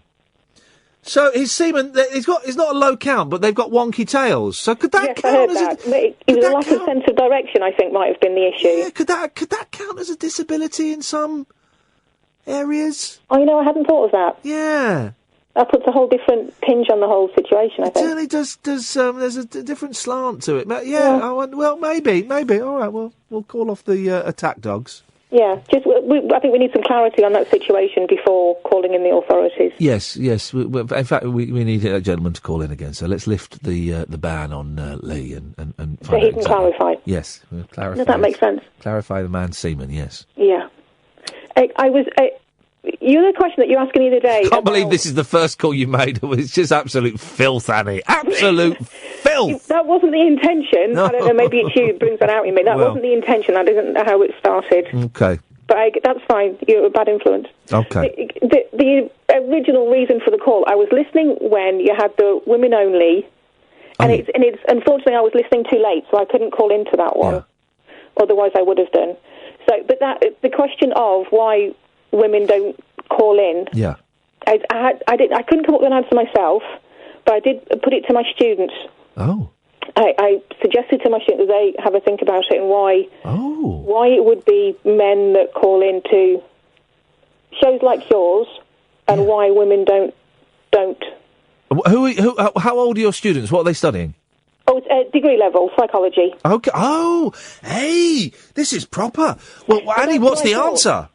This is what I do in lieu of planning for my job. I think I get a fee for that as well. You should. There should be some kind of commission. All right then, psychologist. What's the answer? Well, what they came up with a few interesting ideas, and what they came up with, they think it's all about validation. That in terms of gender differences, men need different sorts of validation than women. And men need validation on their opinions, and that's why it's the shouty old man thing. Yeah. And that's why people like your Farages and all of those kinds of shows get that kind of shouty man, because they need that kind of validation. Whereas the suggestion from my students was that women tend to need more emotional validation, and that comes from people closer rather than needing validation from the whole world or the wider public. What do you think? I think I said something like that on the night, didn't I? But not quite as erudite as that. But maybe I didn't. I don't remember. But that works. Yeah, that makes some kind of sense. Definitely. Yeah, I understood that, and then the idea that it's that particular kind of man that tends to phone those kinds of shows are the people who talk very loudly in the pub, and if they have an opinion, it's not a valid opinion unless it's been expressed very loudly to lots of people and argued very loudly. And that tends to be, and I know we're very much into stereotyping, and there will be women who do it, but that tends to be more of a male thing. Yeah. That level of validation tends to be male rather than female. My brain is chewing that over. Oh, good. Annie, that's what I do. No, good. What fun you must have. I hated A-levels. And the only A-level I was interested in and I loved was A-level psychology, which I did in a year, and I got a B. I failed everything else. But we had this brilliant... Quite impressive. Yeah, I know. Yeah, it was good, because I failed my A-levels first time around, then I went to college and did psychology and sociology in a year, and I was just awful at A-levels. But we had this brilliant teacher, Miss Smith, who just... Well, A, she was a brilliant teacher and kind of brought it to life, and B, it's a brilliant subject, but... it's such an interesting subject. Takes you in so many different directions, and it's relevant in so many different areas, because it's just, you see it in every aspect of life, so it's relatable. Yeah. Yeah, whereas things like geometry and stuff like that, not so much. Hey, nice one, Annie, that's brilliant, thank you very much. Let us know if they have any more thoughts on the subject. I will. I shall ask them and see what they come up with. Nice one, thanks for calling in. Cheers. No problem. Bye-bye. Bye. There we go. What a cracking first call. 03444991000. Late nights with Iain Lee. Simon, Phil, stay there. Come to you after this. The wild man of late night radio is back. Iain Lee on Talk Radio. We have ways of making you talk. Phil, stay there. I'll come to you in a minute. Let's get to Simon first. Good evening, Simon. Hey, how's it going? It's going all right, mate. How are you doing? Yeah. Greetings from Rotterdam. Greetings from Rotterdam. This could be at Rotterdam or anywhere, Liverpool or Rome. As long as it's not Liverpool. Huh? Oh, there you go. There we go. What are you doing? What are you doing in Rotterdam, Simon? Actually, listen to this, right? Yeah. While we were on hold, I went outside for a cigarette and it started snowing. It was the best atmosphere I've ever had. The best atmosphere you've ever had was having a fag in Rotterdam with the snow falling around. It's a romantic, beautiful picture that you paint there. What are you doing in Rotterdam, Simon? Well, my girlfriend, she's from Rotterdam, so we bought a place out here. Oh. But yeah, it's nice. I don't know what country Rotterdam is in. Holland. Is it Holland? I always get Holland and Denmark. I always get very confused. That's because people say Dutch and Danish. It's very close. Yeah. But you know what? I'm glad I outed myself there as being ignorant around the Dutch-Danish countries. You're not the first. What anyway, you do? The reason I was ringing. Yes, go on. I want to play on your Performance Ring 3. Is there any places? Well, what do you want to do? I want to do like a couple of acoustic songs. Well, hang on a minute, Simon. Let me get my little book. Let me get my little book out here. I reckon you'd like the music. It's like quite acousticy, quite harmonic, you know. Acousticy and harmonic, you say? Those are two of my favourite things. Exactly. Let's have a little look. We have got, so far, we've got someone who's going to play conkers. We've got someone who's going to do magic. We've got someone who's going to give a talk. We've got a couple of people showing films. We've got someone who's going to dress up as Grumpy Skeletor. Yeah, all right, fine, no worries. Oh, amazing! Yeah, that'd be great. But hang on, are you going to? You're not going to travel from? Are you going to do it on Skype, or are you going to come over? No. I work in London still. I come back every 2 weeks, and I come back all the time. All right, send me an email, Simon, ASAP, so just so I've got it all registered, and I'm going to send out some emails this weekend to people. So yeah, you're in.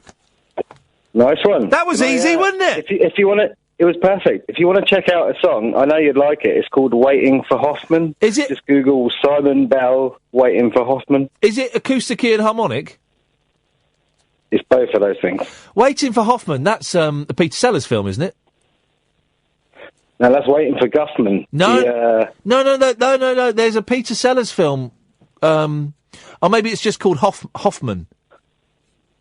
Yeah. Well, it's actually about a particularly wasty night we had in Amsterdam a couple of years ago. Oh, it's druggy. And, oh dear, no, we don't. Not very. Not me. Not very naughty. Hoffman was the dealer, was he? Alfred Hoffman was like the guy who invented LSD. Oh, go flipping heck, blimey! You with your chemical references. Simon, send me an email. We'll sort it out. Thank you very much indeed. Don't take drugs, kids. Don't take drugs. Phil, good evening, Phil. Let's try that again. Phil, good evening, Phil. No, Phil bottled it. 0344 499 1000. Late nights with Iain Lee on Talk Radio. Late night, Iain Lee on Talk Radio. We'll get you talking. Evening, Gerry. Hello, got 5 minutes. Oh, you're allowed 5 minutes with us? Yes. Oh, that's nice of them, isn't it? Yes, 5 minutes. Is that what they said? Yes. Miserable gits. A bunch of miserable gits. 5 minutes, so use it wisely. You don't waste your 5 minutes, Gerry, by moaning about the fact you've only got 5 minutes. I've been in disabled toilets. The correct and battery assault course. There's a lot of extra equipment in there that we don't find in able-bodies. Oh, it's kind of... Huh? Oh, it's like a playground in there. I do like the white arm that comes down. I like that. Pulling it down, it's like the cleaver. Yeah. I enjoy that motion. I also enjoy the red cable, the emergency cord. Yeah, but you get stuck in there. I don't like, and I know why they do it, but I don't like the fact that the sinks are so low. I like that. It's good like that. Tell you what, I once had that toilet, my bathroom taken into a wet room, and he didn't bolt down the toilet. They didn't bolt it down? Didn't bolt it down, so I sat on the toilet, like Danny Glover and Lethal Weapon 2. Sat on the bog, couldn't move, because the bog was tipped over. I've not seen Lethal Weapon 2, so I don't get the Danny Glover reference, but I bet it wasn't as hilarious for you as it was for that guy. No, it's poor Glover and me smoke alarm, so... Yeah. Police got up on flames. No. Just a second thing. Well... I was thinking of a Kama Sutra boot for disabled people. There probably is one, isn't there? I would have thought. I don't know, wheelchairs. Interesting. Wheelchair sex. You don't see much wheelchair pornography, do you? No, I think we've got a niche market. Yeah, because you can get... If someone can think of it, it turns someone on. There must be wheelchair porn. There's got to be. I won't Google it, 'cause I've just cleaned my hard drive, but there must be something out there for that kind of thing. I'm sure Nigel's got a motorbike. Well, box seat. Box seat's all We still haven't quite clarified what the legal rules are for riding a 50cc. I think you need to wear learner plates and then take a test. I'm sure you do. He's never passed his full driving licence, has he? Well, he claims he has. No, he probably goes out of Rice Krispies or something. Well, I mean, the world is a very strange, mysterious place, and the fact that Nigel is allowed to move around freely in it, Cheesy Rider. Well, Cheesy Rider, yeah. Yeah, so that's me 5 minutes up. Thank you for speaking to me about go before this phone blows up. Before the fascists come in and get into sand. And yes, exactly. We wouldn't want that. Nice one, Gerry. Take care, mate. Okay, take care. Bye. Bye. 0344 499 1000. Let's try Phil. Good evening, Phil. Hello, Ian. How are you going? I'm all right, thank you. You keep dropping off my switchboard. What the hell is going on? Well, I'm down in my cabin, at the end of the garden with my friend Gerry. Yeah. And I've always wanted to call you up. Right. I've had a drink. I'm a little bit nervous. Yeah. Why are you in a log cabin with a bloke called Gerry? Well, we come down there, let's go down there, a little drink and have a little drink. A little experimentation. See what happens.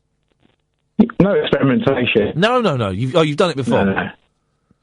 Yeah, I have actually. Yeah. Good for you. Good for you. But Well done. Do you know what, Ian? I really wanted to talk to you. The first time I spoke to you, I don't really want to like this. Yeah. I do really. Your phone signal is awful, Phil. Is it? It's not brilliant. Okay, well... And I want to hear what you've got to say, but I can't hear what you've got to say. That's a shame, because I wanted to talk... I was listening to a podcast, and I know you're a fan of Top Boy. Yeah. And you've got the Wonderful Hour, or the boy used to do the Wonderful Hour. Yeah. You've done what? We did Brilliant Tennis, yeah. Brilliant, fit. So, Tom, I think you probably borrowed that idea off my boy, didn't you? Well, I knew someone would bring this up. No, I didn't. Okay, fair play. Because he used to do the Wonderful Hour. Yeah. And we did a thing called Brilliant Tennis. Okay, fair play. Do you know what? I was listening to that and I thought it was excellent. Yeah. And I'm probably making a real mess of this now, but I've always wanted to talk to you. Well, Phil, listen, here's my tip. Don't phone up when you're pissed. I knew someone mentioned that. Yeah, Tommy Boy did a thing called The Wonderful Hour. We're going to play Brilliant Tennis after midnight, by the way, where people would phone up and say what was wonderful for an hour. And that's brilliant, right? There's no such thing as an original idea. I knew so. 0344. I've just suddenly got really, really tired. Just as I was talking to Gerry, I went to the, so I was up early with the boys today. So I don't get to sleep till about 3:30, and then they jumped in my bed about 6:30, 7:00. And I was able to convince them that it was still night time for about another half an hour. Then we got up and I had a little doze on the sofa while they played Star Wars Lego. But it's been a full-on day. And then I was able to, after the pantomime, at 4:10, I was able to drop them off at their grandmother's. And the plan was, get this, the plan was for me to go back home and sleep for 2 hours. But because I've started putting on weight again, and I've gone back up to 16 stone, after being 16.7, going down to 15.10, I've gone back up to 16 stone. So I thought, I'm not going to sleep. Instead, I've eaten a lot of crap today. There's a lot of brioche around. I thought I'm not gonna sleep. And I looked online and there was a circuits class at the gym in an hour. And so I went and did a circuits class. Have you ever done circuits? Flipping heck! 45 minutes. And I went in, there's a young lad called Sam, and I said, Sam, I'm really nervous about this. He said, well, yeah, it's going to be tough. I was like, right. I said, I'm overweight and I'm not fit. He said, well, do what you can. It was torture. Absolute torture. You've got 10 exercises all in a row. Lots of lunges. I couldn't do the burpees. I could not do it. So I just did star jumps instead. Star jumps like the 80s. There's one bit, right, that looks easy. There's this, the climbing rope on the climbing frames and stuff. There's a big long one of them and it's looped around a pole and it's lying on the floor with its two ends. And you have to go into, what do they call that? What's that position when you're down? Is that a squat? You're in a squat position, right? And this rope's really thick and heavy. They go, and you got to do that. Like you're playing the drums, but with this rope. For 30 seconds. 30 seconds, and it looks easy. Oh, God, it was an absolute killer. It was awful. And they're all, 45 minutes of that. It was torture. Absolute torture. But I came out and I felt alive. And I felt free and I felt wonderful. But now all I feel is very, very hungry and very, very tired. That's what I feel. So I'll stop off and get a sandwich on the way home. And then go to bed and not be able to sleep because I'm coming off the mirtazapine. I can't sleep.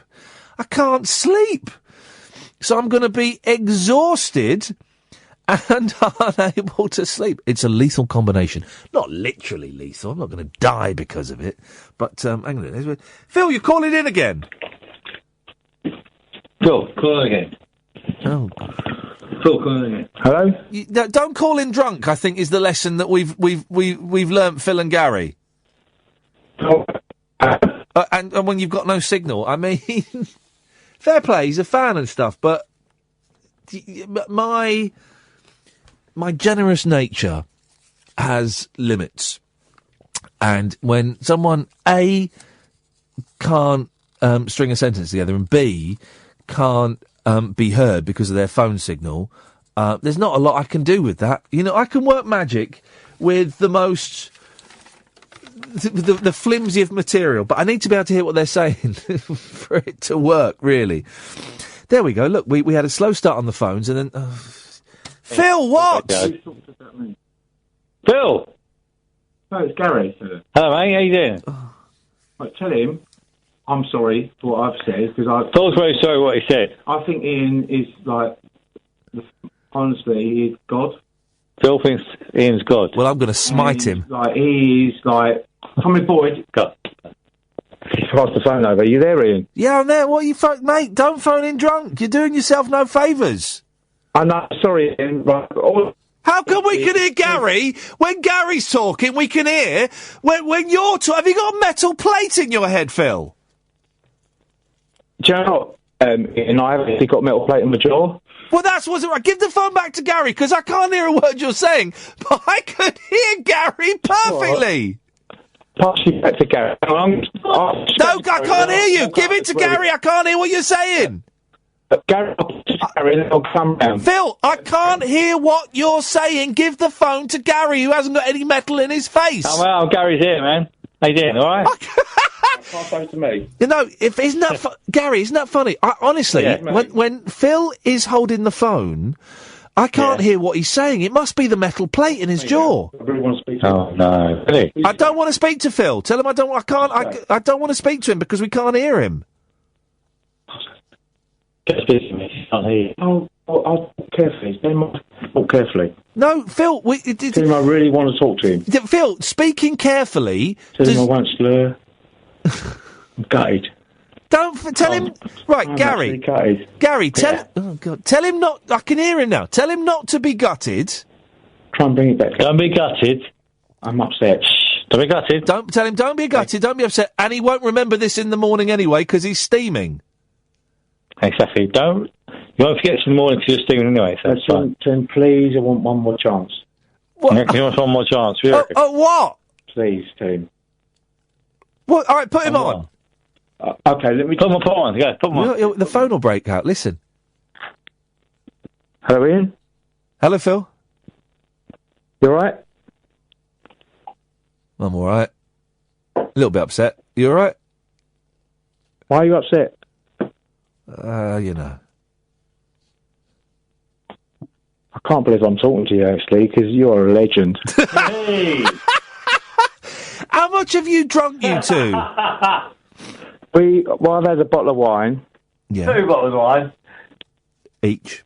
Do you know what, Iain? I really don't want to ruin this. I really want to have a chat. Bit late for that. Can't rehearse it, can you? A little bit My late. mate, look, he's laughing. I know. I can hear Phil. Yes, I can. Do you know what? I listen to you. To give you an example, I go back to Robbie Vincent days. Robbie Vincent. Do you know what? I phoned Robbie Vincent once from my bed sit, and were you drunk? I've given up smoking. Am I drunk? Were you drunk when you spoke to Robbie Vincent? Yeah, I was actually. And how did that go? And that was years ago. I said to Robbie, I've given up smoking, and he went, "Don't give up. You've stopped." It's something like he really spoke. I was scared. He scared me. He went to me, "You don't give up. You stop," or something like that. So. Yeah. And did you stay? Did you stay stopped? Yeah, I have actually. Good for you. Well done. Maybe you should apply the same technique to booze. Yeah. Well, it's a bit late for that. I like a drink, and relax. Do you know what? In the week I don't drink, but anyway, I'm ruining all this, aren't I? Don't phone up radio stations drunk if you want to come across. Do you know what, Iain, right? I walk around with my dog and I listen to you and with my iPod, and it's absolutely fantastic. Yeah. You won't be thinking that when you listen back to this. Well, I'll be on the iPod. Well, I'll be on the podcast then. Yeah. All right. Yeah, you will. You're gonna. The thing is, Phil, you won't remember this. You'll be out walking the dog, and you'll go, "Bloody hell, that's me." Oh no, I sound like a muppet. Can you get Barry from Watford on? No, not now. We're not taking requests. All right, Iain, no worries. Anyway, hang up now. So, do you know what? Whatever you do, you cheer me up anyway. Thanks, Phil. I'll pass you back to my mate Gary. Have a chat with Gary. No, do you know what? I'm all right.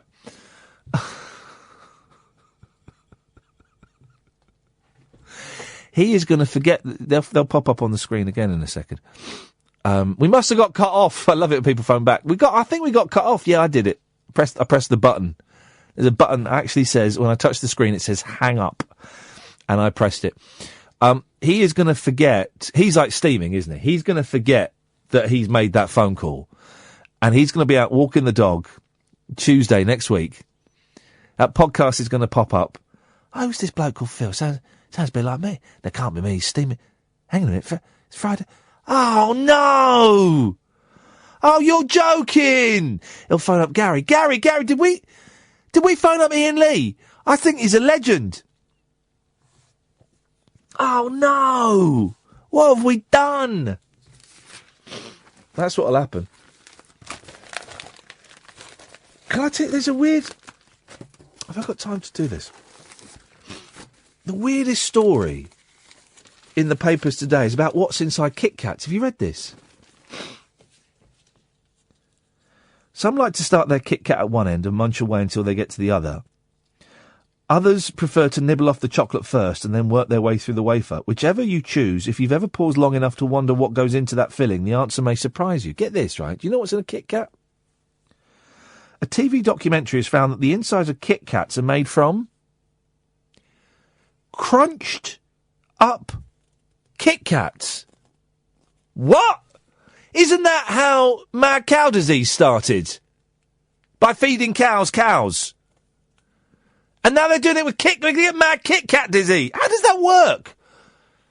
Is it like yoghurt and it grows itself? The programme, an episode of BBC Two series, Inside the Factory, blah, blah, blah, presented by TV chef and, Greg Wallace. It showed a worker being asked what happens to all the broken Kit Kats. She replies, they go into rework where they're used for fillings for the wafer.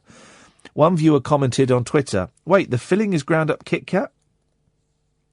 The inside of a Kit Kat bar is crushed up Kit Kat bars, which makes you wonder how the first Kit Kat bar was ever made.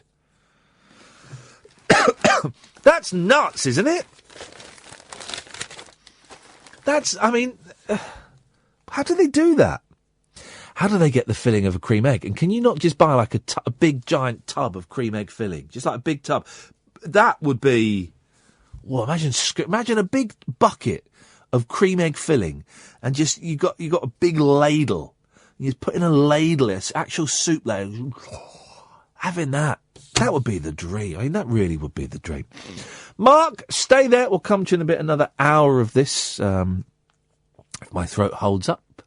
0344 499 1000 is the telephone number if you want to give us a call. You can call him about absolutely anything, preferably sober, but, you know, the drunk calls are quite good fun as well. 0344 499 1000. Late Nights with Iain Lee. This is Talk Radio. Talk Radio. Oh, I was listening to a very bizarre version of 1 Week by the Bare Naked Ladies, where all the instruments have been replaced by him going, it's been...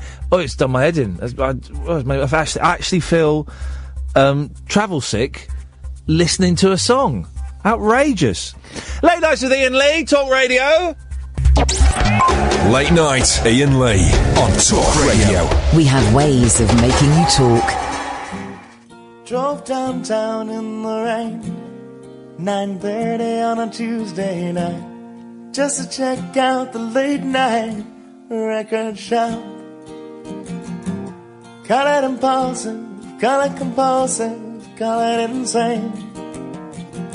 But when I'm surrounded, I just can't stop. It's a matter of instinct, it's a matter of conditioning, a matter of fact. You can call me Pavlov's dog. Ring a bell and I'll salivate. How'd you like that? Dr. Landy, tell me you're not just a pedagogue. 'Cause right now I'm lying in bed, just like Brian Wilson did. Well, I'm lying in bed just like Brian Wilson did.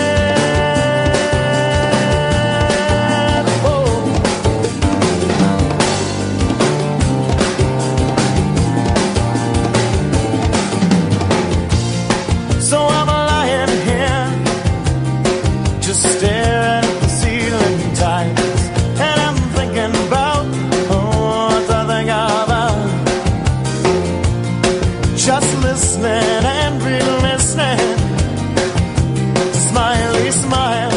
And I'm wondering if this is some kind of creative drought, because I'm lying in bed just like Brian Wilson did. Well, I'm lying in bed just like Brian Wilson did. Whoa.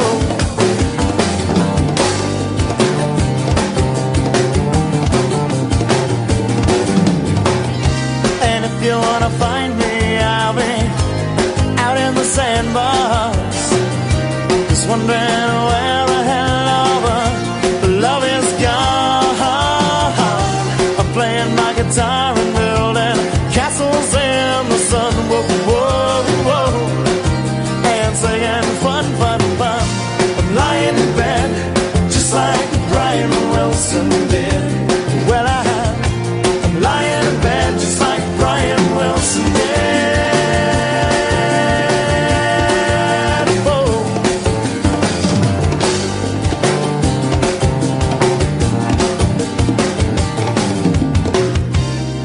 I had a dream that I was 300 pounds. Though I was very heavy, I floated till I couldn't see the ground. I floated till I couldn't see the ground. Oh, somebody help me. I couldn't see the ground. Somebody help me. Couldn't see the ground. Somebody help me. Because I'm lying in bed just like Brian Wilson did. Well, I'm lying in bed just like Brian Wilson did. Ooh, yeah. Drove downtown in the rain, 9:30 on a Tuesday night, just to check out the late night record shop. Late night record shop now. Call it balls, or you can call it the balls, or you can call it insane. But when I'm surrounded, I just can't stop.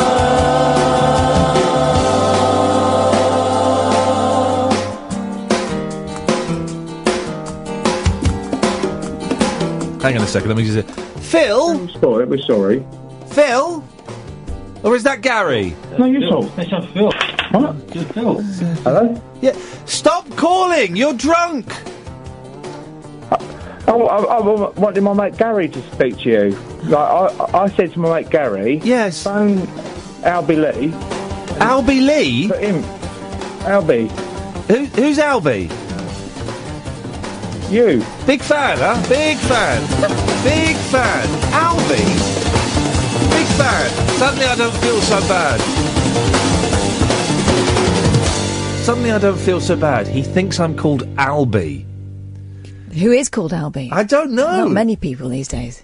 Big fan, Ian. Well, so I think you're called Albie. What? Stop calling in. Boyley has joined me in the studio. What's up? That means mischief is afoot. Or either that or Ed has dropped one. Both. Right, stop calling. Me? No, turn to Phil again. Is he doing it again? Phil! Or Gary. I know you're there. Jeez. Phil and Gary? Thank you. Let's go to... Everyone's calling in as double acts. It's Joe and Bruce. Hello. Hey. How you doing? I'm okay. Why are we calling in as double... Why are we doing duos all of a sudden? Isn't that the theme this evening? It would seem to be the theme this evening, yes. What have you got for us, gentlemen? Very, very little. I've been listening for years and years. What do you think? What do you think my name is? And your name is Albie, isn't it, mate? Yeah, they are big fans, these guys. Okay, fine. They know me well. Yes.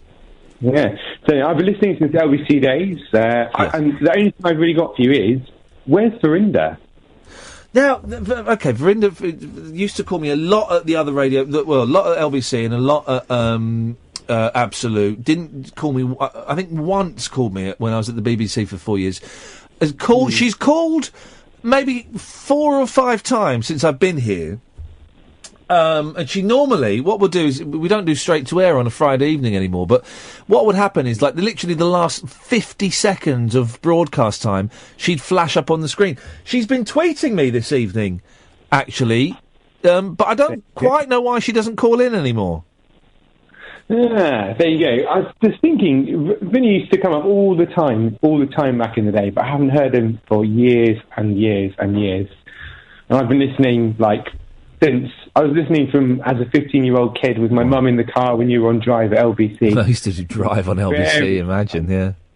The good old days. Yeah, it was funny. I can't believe. Funny enough, Agent Chris, my old producer, sent me a tweet on the text on New Year's Day saying we should go out for a coffee or something, which I will happily do. I'm a big fan of Chris's. Cool. Yeah. Well, thank you for listening. Yeah. Let me hang on a minute. Let me find the thread because Vinny was tweeting me, and I ignore Vinny quite a lot. But let me. Hang on a minute. I'm going to say. That's fair enough. Yeah, he's an idiot. Where is it? It's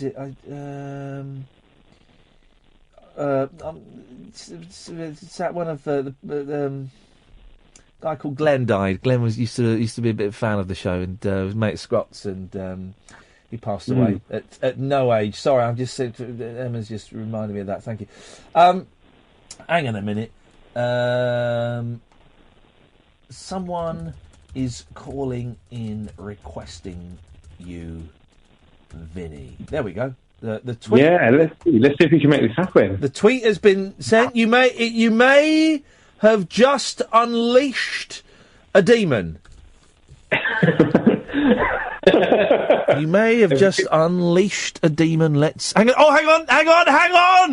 Oh, hang on. Vinny, is that you? Won't get better song. Hello, Ian? Yeah, is that Vinny? My love guitar, oh Miss Roller. No, okay, that's not. It's that drunk bloke again. Again? They're getting worse. Only this guy.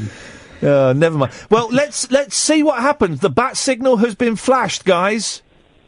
You never know. You never know. Thank you for that. 0344 499 1000. Potty Mouth Kerry. Good evening, Potty Mouth. Hi, Ian.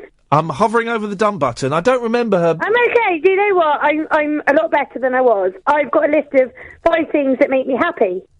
Okay. You said after 12, it's got to be things that make you happy. Well, no. What we're going to do is we're going to have a game of brilliant tennis. It's called Brilliant Tennis. Brilliant Tennis? Yeah.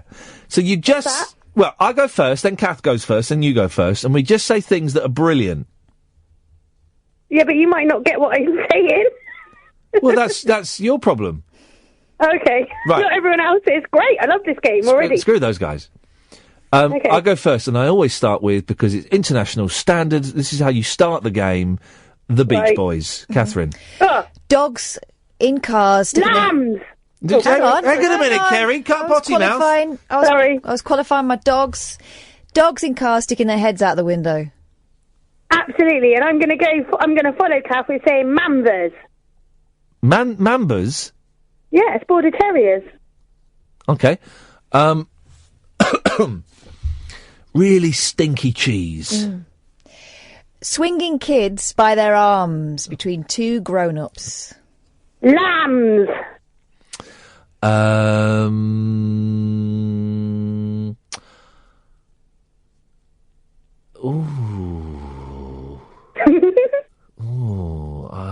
I don't think I can think of anything else that's brilliant. Oh, doing handstands underwater in swimming pools.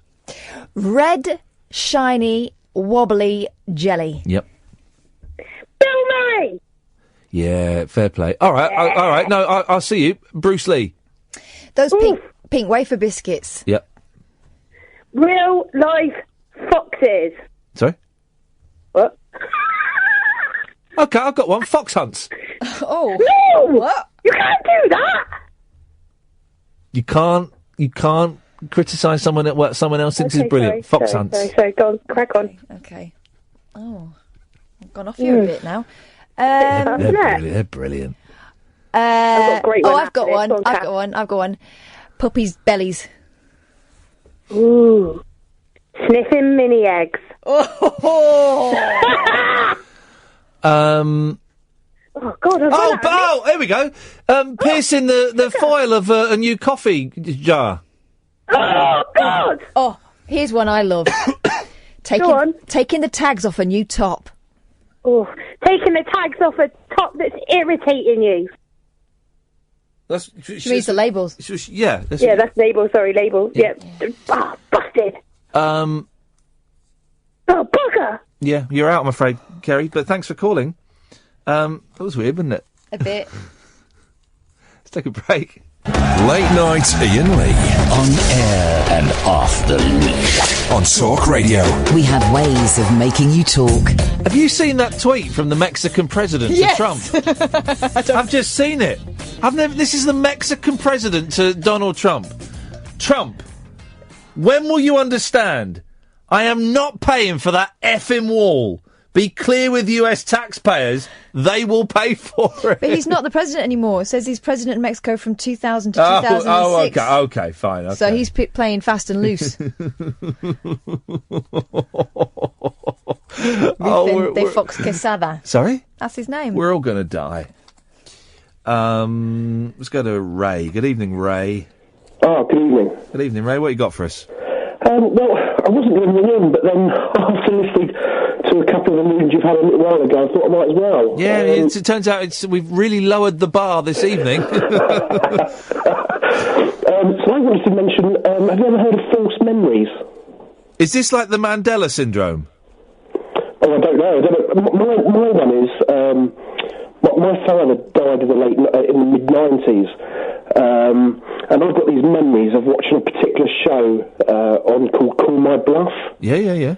And back in the mid-90s, one of the team captains was Alan Corran, and I've got these vivid memories of watching it with my dad when he was ill. And then a couple of years ago, I had the pleasure of playing poker with his daughter. Victoria Corran Mitchell, of course, yes. I've worked with her.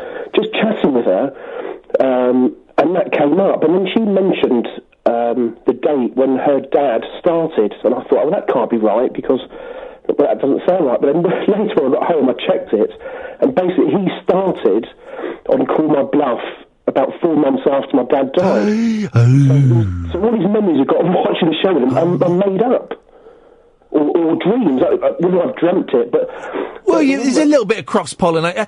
How did that... realise... Because obviously those memories I imagine, were quite treasured memories. Well, yeah, because I obviously did other stuff with him, but because he was quite ill for a while, so we sort of spent, more time together probably when he was ill. Yeah. And so obviously a lot of memories are proper memories, but these particular ones can't have existed. How did it make you feel, Ray? This is fascinating. How did it make you feel realising that this memory that you carried around and held on to, actually, it was something that didn't happen? Yeah, absolutely, and didn't find out for sort of, 16, but 17 how did it make you years. feel when you found out? Did it demean those memories at all, or did it not really have any impact on them? It just made me think, am I a complete mentalist? This is the Mandela syndrome. Is it? Yeah, the Mandela effect, where that people I can't believe I'm giving this any credence whatsoever, but people believe that at various points time splits, and some people go on one timeline and remember stuff. Anyway, I'm boring myself because I don't quite understand it. But yeah, I mean, I have it in as much as I remember things that happened to me as a child, but actually, I probably don't remember them. I just remember being told about them so many times that in my head that I've forgotten being told about them, and instead I've created this memory of it actually happening. Yeah, I suppose that's similar. Well, kind of, but how funny, Ray. Yeah, but because I was sitting there, sitting playing poker, thinking. She can't, she must be wrong. She must have started before. Because then I'm thinking, because if that's true, where have these memories come? Why have they suddenly just entered my head? Yeah. Maybe it wasn't your dad's. Maybe you were watching something else with someone else. Yeah, see, the actual memory, and the thing is, I wasn't young. I'd been 26. It wasn't until I was sort of 7 or 8. at that time, you know, where sometimes you can not get things quite right and remember things sort of wrongly. I was in my mid-20s, so, you know, all my faculties as well, so, yeah, it's a little bit bizarre. Hang on a minute. When I found out it was impossible and it never happened. From 1996 to 2005, he was on Call My Bluff. Yes, yeah, and my dad died early 1996, so... Well, maybe he was on it, but he was on... It says he was the team captain. Yeah, so he was on it every day. So maybe... Oh, and you remember him being on it every day? Oh, no, yeah, because he was actually one of the team captains, so he was... you had the presenter, and then you had Alan Corran, and Sandy Toksvik was the other team captain. Oh, yeah. So, and during that time he was in hospital anyway, so I was thinking, maybe it started in early 96 before he died, but he wasn't at home, so... Good old Alan Corran. He was good, Alan Corran, wasn't he? And unfortunately, because there was another link, and in my, obviously I've dreamt it or something, they knew each other, because my dad was a Fleet Street journalist in the 60s. Yeah. So there was happening, and I've got a conversation in my memory of him saying, I know Alan from when I was in Fleet Street. Yeah, but again... Never happened. Never happened. Completely random, sort of, false memory. Ray, nice one. Thank you for that. The human mind, let's be honest, is nuts, isn't it? When I was listening to that, I was thinking maybe it's from the months that went afterwards, him watching it and thinking his dad would have enjoyed it or something like that, and it's stuck that way. But that is random for him to remember it so vividly. Gingerbeard Mark, good evening. Evening, Albie. Oh, that's going to stick. I don't mind that sticking, because it's he's still calling in, that fella. Maybe we'll take him again at the end of the show, but he can waste his phone bill now. His signal kept dropping earlier on, so maybe he thinks it's that again, you see. That's why. No, he's one of those, he's just absolutely steaming. It's not the fun drunk, it's not the a little bit sweary drunk, it is the bladdered drunk. He will not remember any of that. He doesn't know what he's doing. He's hang on a minute. He'll be singing "My Love Kintyre" or something. Here we go. Go on, Phil. Right, Ian, there you go. Yeah, I'm going all right, mate. How's it nice to talk to you? Sorry about earlier. Which bit? Everything, really. We ruined it, didn't we? Yeah. Yeah. So, thank you for giving me a chance. I want to make amends now. No, hang on. But the last time you made amends, you ruined that as well. And then you called me Albie. Well, I was listening to a podcast ages ago when you had, what's her name? Catherine Tate, and she done a thing when they were messing around, and she called you Albie or something. So, it was just in my head. Sorry about that, Ian. That's quite all right, Phil. Do you remember that? I do remember. Do you get this right? Barry from Watford. You had Barry from Watford and Catherine Tate, and it was so funny. It was. Do you remember? Yeah, I do remember it, Phil. Well, listen, but maybe... I want to get... Sorry. Maybe you should just stop calling in tonight. No, I'm not really that drunk, to be honest with you. Don't. Yeah, but maybe you should stop calling in tonight. Why? Because how do you think it's gone for the last 40 minutes of you phoning me? Absolute rubbish. Beautiful, you've got it. Whole thing. You've got it. Do you know what, Ian? Yes. Do you know what, Ian? Listen, I am, like, sensible. I'm drunk people are manager. So boring. Yes? I know. Am I boring? Yes, you are now. Yeah. But you know what? I've got something to say. Well, you've not said. You've been on for the last 40 minutes and you've not said it. So say it now. You're giving me a... You know what? I've got an opportunity now, haven't I? You said you've got something to say. I don't believe that at all. Say it. Well, Ian, I'm just going to come out of it. Talk radio is absolutely fantastic. You're... Oh, come on. Mark. That's kind of that moment where you go, I love you, man. It's not because I'm fine. I know what I'm saying. Oh, I love you, man. Mark, I'm so... now I don't drink. I haven't done for years and years and years. And people that had a couple of glasses of wine or a couple of beers, there's a bit of a cheeky charm. But once they get onto the third glass or the third bottle of beer, oh God, so boring. Just really boring, tedious. Boring. Drunks are boring. Anyway, Mark. He's going to be phoning in, playing records in a bit, going, "This song made me think of you." He's phoning in again now. So. Can we try again? How's our video doing, Mark? Have we got over 10,000? Have we gone viral? We've not yet gone viral. Okay, but that's 537 views. Oh, flipping it! That's rubbish.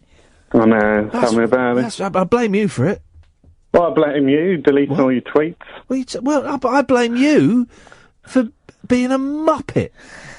Well, I phoned in because I got a bone to pick with you anyway. I thought we'd got a special deal. Yeah. And then suddenly I hear you inviting all and sundry to come and make videos. No, Mark. That was our special thing. Mark, you've inspired me to open.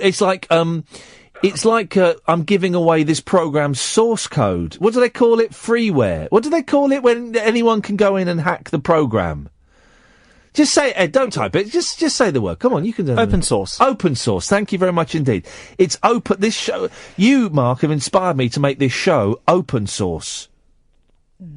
That's cool. I like to be inspiring. But Yeah, you're a great inspiration. I want it to be unique as well. Well, I'm not going to go that far. But it's open source. Anyone can have access to the data banks that power this show, i.e. mine and Catherine's brains. Well, speak for yourself. You can have full, unfettered access to brains. As long as they write as polite an email as I did. Yeah, exactly. Oh, yeah. Got to be polite, but yeah, you can actually really get deep involved in our brains. The other thing was, if you want cream egg, like just the cream egg, the goo, cream egg goo, the ice cream's pretty good. Oh yeah. I'm losing weight though, so I can't do any of that. I'm not losing weight. I'm putting more weight on despite eating nothing and going to the gym a lot. I'm putting weight on again. It'll settle. It won't. It will. See what you've done, Mark? You've created a division where there needn't be any. Oh God, I'm like all of the phone-in radio, aren't I? Yeah, exactly. You are the Nigel Farage of callers. You just broke the band up and leaving. Yeah. Anything else, Mark? No, nothing. Just looking forward to doing Performance Ring and. Yeah. Mark's going to be showing. Well, I'm going to send out emails this weekend to everyone that I've got down to make sure they're doing it, and we can have a little chat about what you're going to show. Mark's going to show a film at Performance Ring. 0344 499 1000. Gatford, Richard, stay there. Come to you after this. Late night, Iain Lee on Talk Radio. We have ways of making you talk. Let's bring Gatford and Richard, enemy of the North, into the conversation. Good evening, ladies. Evening. Ladies. Who wants to go first? I'm Gatford, go first. Oh, thank you very much, Richard. I'm really annoyed with... Are you sure about that, Richard? Because Gatford is quite dull. Well, yeah, I'm quite dull. You haven't heard what I want to talk about yet. But basically, what we're teasing up here at 12:30 on a Friday night, when some people might be thinking, I'm a bit tired, should I stick around for the last half hour of the show? What you've just done there is you've set the listener up for a good 5 minutes of tedium. I'm going to read an official email from the government, so... Okay. Oh. Okay, we still got the... Don't worry, dear listener, the casual listener, we've got... The drunk people are still calling in, so we might have a little bit more... Well, I was going to say, I'm annoyed with Phil, because ruining this show is my job, so... Well, technically it's Catherine's job. Yeah, no, I know. I wondered if we could ever go at brilliant tennis again. For you and Kath, and maybe Richard. Well, Kath has gone to make me a coffee because I'm flagging a bit, but the three of us compare. I'll go first, then Gatford, then Richard. OK, we're starting with the international standard, the Beach Boys. The Beatles? Sorry, what are we playing? Sorry, I missed that. We're playing brilliant tennis, Richard. Brilliant tennis, yeah, right, OK. I'll start again. The Beach Boys. The Beatles. Grandaddy. Guitars. Katia. Richard. Sorry?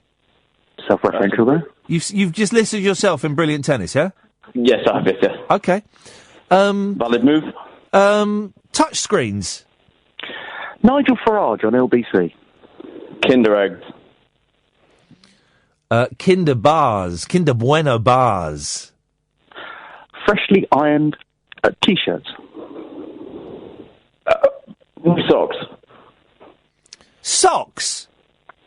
Do you know how to play this game, Richard? I'm just kind of looking around my room, to be honest. We're playing Brilliant Tennis. All you've got to do is list things that are brilliant. Yeah, I know, but maybe my outlook on life isn't as positive as yours, Ian. Mine is. This is why I invented this game, to try and save, severely depressed young men. Shut up. And I got the little dig in there, Gatford. I got that. I heard that. Yeah? I hope you did. You're lucky I didn't go for drain cleaner, because that was the next thing I was looking at. Struth, you really are low, aren't you? I think we should lift Richard up a bit. I think he's close to the edge. I've got some good news. Got some good news. I'm loving. I'm just going to put it out there, and I'm going to leave it there because I'm loving watching this story unfold. Right, this is a great story. It's unfolding. It's taking years to unfold. Wow. E-cigarettes could damage sperm. Thank you very much. You smug vapists who all attacked me about a year ago. I've blocked you all. You're going to have wonky sperm. Electronic cigarettes could damage men's fertility through toxic chemicals in the flavouring, study suggested. Cinnamon-flavoured e-cigarettes in particular make sperm slower swimmers.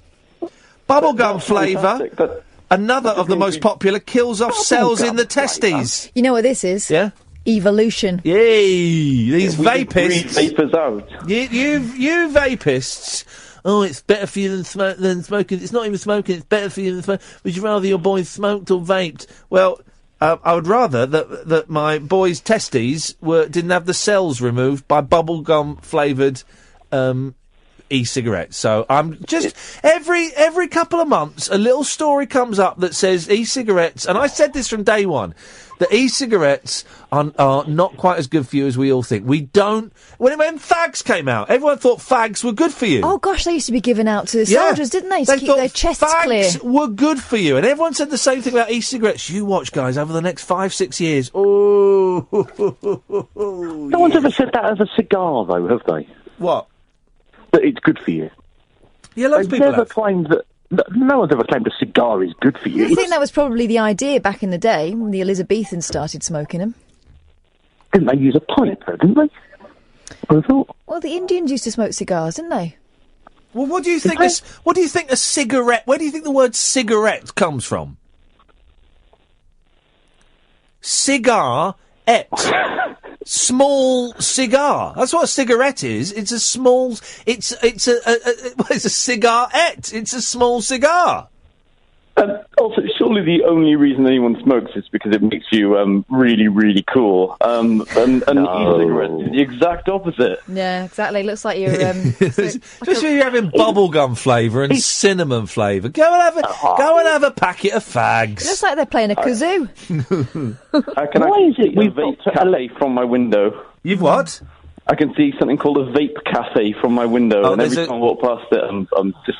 There's a great line. David Cross, one of my favourite comedians, he's got a new film on Netflix, and the opening line is, I wonder what those vape cafes are going to be in 6 months' time when they all close down. And it's just... they pop up everywhere, and guess what, guys? They're empty. They are all... I've never walked past a full vape cafe. Tell you what, though, I was behind someone who was vaping in his car the other day, and it was like driving behind Ivor the engine. Yep. Because he had the window open, and I was thinking, gosh, said Ivor. His engine is smoking. No, hang on a minute. He is smoking. Smoking! Somebody stop me! There is a fantastic video on YouTube where the guy in the car in front is vaping, and he's modified his thing to puff through huge clouds.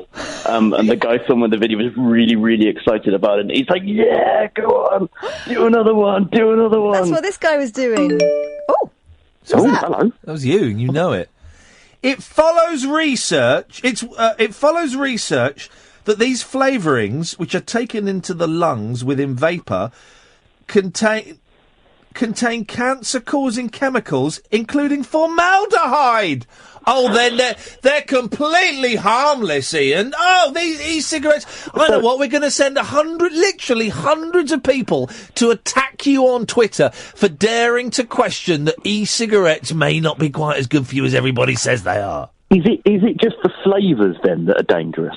Oh, is that what? It's the whole thing. You're putting something in your body that shouldn't be put in there. Here we go. Here we go. There's more. There's more.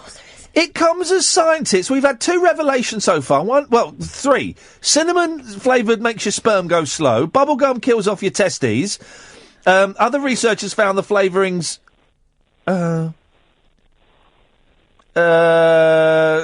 contain formaldehyde. And they said that it comes as scientists at the University of Salford, so a different research thing, found e-cigarette flavourings such as butterscotch and menthol risk lung damage by killing off bronchial cells. This is outrageous. Fred, do you trust anything coming out of Salford? Hey! Watch your dirty mouth. I knew that would get you. Shall I cut him off, Kath? Do it. Yeah, he's gone. Richard, how are you going to... Richard, enemy of the North. Yes. I'm a friend of the North now. I decided to cut him off. I'm not having that. I don't... Listen, if you're going to come on and slag off a region or a person, then have the balls to stand by it. Don't pussyfoot around. Is that phrase, pussyfoot around? Yes. We all know why cats do that thing, don't they? Yeah, they think they're going to sleep on a snake. They're worried they're going to sit on a snake. We've found out that the cats do the clawing thing on your lap because they're worried they're going to sit on a snake. Making sure there's no snakes around. That hurts, though, doesn't it? It does. They're needing. My cat, Velvet, has started taking to biting my nipple. Oh, God. It is... Why are you putting your nipple near your cat's face? Well, I didn't originally. Why are you offering your cat your nipple? Well, she sleeps on the bed with me, and I sleep in the bed topless, ladies and guys. Although at the moment I've been wearing a t-shirt because it's a bit cold. But she would come up, and she very occasionally would sniff my eye, and her nose will touch my eye. Very occasionally she'll chew my hair on my head. And the other day, she was sniffing my nipple. I thought, oh, she's going to bite this. And she didn't. It didn't hurt, but it was great. That wasn't sexual. I didn't get aroused because of my cat biting my nipple. But it was... Do you think maybe she's trying to suckle from you? The Does mouth... she think you're a big cat? No, you've got... I'm ignoring this. It's the beard. I'm ignoring this, Is Kathy. it the beard? Her mouth is perfect nipple size. Honestly, it was... it just went right around it. I don't think you should be allowed to keep What animals. do they call it? The areole? Mm. Just right round the areole. Areola. I think you're confusing that with ravioli. No, I'm confusing it with that delicious garlicky mayonnaise you get in... Alioli. That's what I'm confusing it with. So that might be why she's biting. I could murder some alioli. A bit of alioli and some thick, crusty bread. And that's just the starter. 0344 499 1000. Someone please call in, otherwise it's going to be that drunk bloke again. Late night Iain Lee. Unfiltered night talk with the original king of unconventional conversation on Talk Radio. We have ways of making you talk. Phones have gone a bit mental, saving us from going to drunk Phil. Darren! Hello, Iain. Yes, Darren. How you doing? I'm really tired, man. I'm looking forward to getting into bed tonight. Oh, right, okay. Well, I'm working all the way to 5 o'clock in the morning. It's quite dead in Dundee. The reason I was phoning you was to talk about the 11 o'clock show. Oh, yeah, go on. I mean, that was one of these shows, just as it started to get famous, everybody to know about. You went off air. Why? What happened? And one day there was like 3 people on that, I'd never seen before, and I'd done about 2 shows and it went off. So, what happened there? What, you talking about why the whole series stopped? Yeah, well, yeah, it was great, it was fantastic. And all of a sudden, it ran its course. We did 4 series, and then there was a 5th series, and everybody, as happens, when a show is fairly successful, they cut the budgets. Yeah. So literally everybody that worked on the series left, and it was completely new people. I was the only person that stayed, and then I walked off just before we went to air because it was rubbish and a terrible mistake. It ran its course, I think, Darren. There were 4 series, 5 series if you include the last one that I wasn't in. And it, it did its job, and it jettisoned people off into movies and stardom and all kinds of stuff. So it did its job. There's another thing I was thinking, right? And I'm not just saying that because I'm speaking to you on the phone and that. I think you were the most talented out of a lot of them. Well, And that's they all not... went on to no. do... That's not true. No, that's not true. I mean, I think... You were the funniest, you were the cheekiest. Well, no, I may have been the cheekiest, but I think Gervais and Sasha, I don't know if they're geniuses, but I think they are incredible comedy... They have incredible comedy minds, those two people. So they were, they were light years ahead of me. And Mackenzie was on it, and Mackenzie is brilliant. Brilliant. He was the fall guy, was he? Yeah, he was the fall guy. Yeah, and he was. I mean, I still see Mackenzie. He is brilliant. So no. I'm aware of what my role was on there, and I'm grateful that I'm still working. Do you still see Sasha and Ricky or that? No. I don't. I haven't seen them for years and years and years. And why would I? They are off. They are multimillionaires making movies. And yes, I believe so. I was doing local Why radio. Did you not get in the movies then?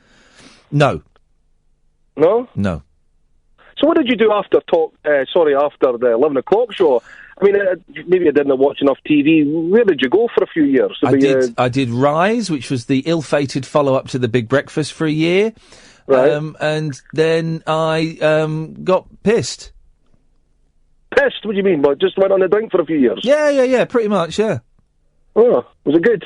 No, it was a mess. Oh, You know something? I've been listening to talk radio for so many years. Yeah. Then I went off, then I went all sport. Yeah. I've never phoned in. It's weird the fact that the first time I phoned it was actually to yourself, because I'm a big fan of James Whale. I've never phoned. Same with George Galloway, never phoned. Yeah. And I was just listening. I always want to know what happened to 11 o'clock shows, Well, well, there you go. I hope I've answered your question, Darren. You have. Nice Thank you one, very much. Thanks for expressing an night. interest. Bye-bye.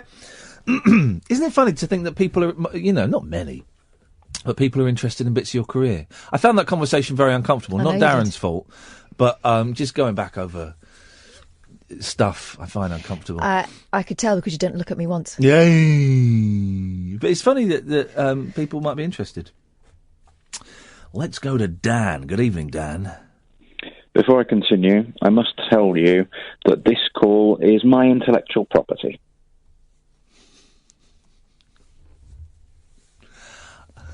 You obviously have a much better understanding of copyright law than I do. Yeah. So thank you for letting us know.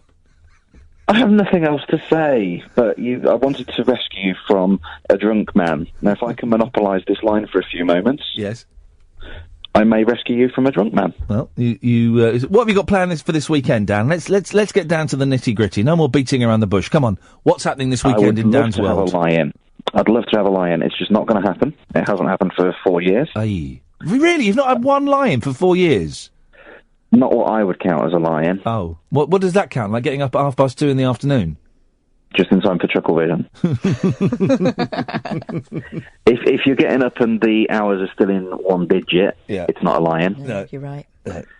If you wake up and you don't feel ashamed of yourself, it is not a lie-in. Mm-hmm. If you wake up and there is any point putting other clothes on apart from your bedclothes, not a lie-in.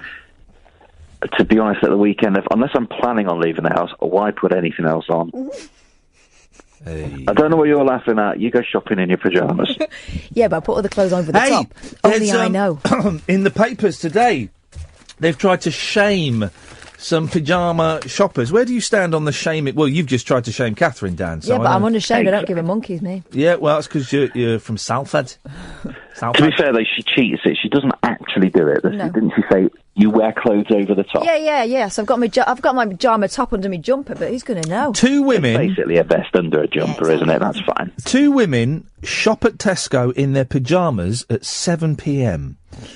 There's pictures of them. The pair, also wearing dressing gowns, was snapped by amazed shopper Chris Cook. Up yours, Cook. How dare he? He put the picture on Tesco's Facebook page saying, "It's disgusting." Here we go. Look, there's the message he put. Dear Tesco, please can you put a rule in place that people like this will not be served in your stores?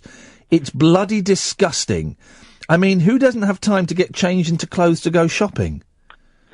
The line is, are you doing a full shop or have you run out because your kid needs some Calpol or something? Exactly. Who's this Chris Cook? I don't know. Gok Wan's brother, apparently. No, that would be Chris Wan. You don't know what the situation is with their That family. is true. That is very, very modern. true. You're making assumptions there that you should not be assuming. Yes, totally. I apologise. Well, thank you, Dan. You've saved me for a drunk for a bit, but I'm afraid... Yes, Phil! Phil! He's fallen asleep. Hello? Phil! Hello, Ian. How you going? Yeah, you've been calling in for an hour, mate. And I know. I just want one more chance. And to do what? this To what? properly To what? To bore us again? now. Well, just want one more chance. And To can't do believe what? You've given me the chance. One, actually. I haven't To be honest with necessarily. you, I'm actually, one more surprised chance to do what? tell you something. Want to see a story? Go on then. A very... All right, okay. The second Right, I get last bored, I'm cutting you off, right? Okay, right. Last year, I got on the train and... Rashid! I've had a few drinks, Ian. I've had a few drinks. I'm a Muslim. I've had a few drinks. All you Muslims love it. You love it. I love Kath. I love Kath. Hey, guys. I love her. Right. I don't like Ed. Ed's a Christian. I hate him. Hate it, Ed. Ian. Yeah. I love you. I love you, man. He only says this when he's drunk. Yeah. I do. Leave it, Rashid. It's not worth it. Oh, Ian. What I was going to say. Yeah. Do you want to play the brilliant game? Yeah, go on. I'll start. The Beach Boys. Hang on, it's Catherine's turn. Sock monkeys. Pulling the fluff out your belly button. I wonder where that was going. Pulling the Monty Python. The Muppet Show.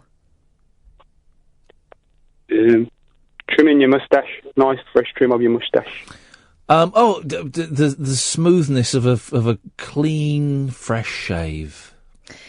A perfectly round, perfectly bald baby's head. Rubbing your ribs. Oh, yeah. Curly whirlies. Tickling kids. The inside of Kit Kats.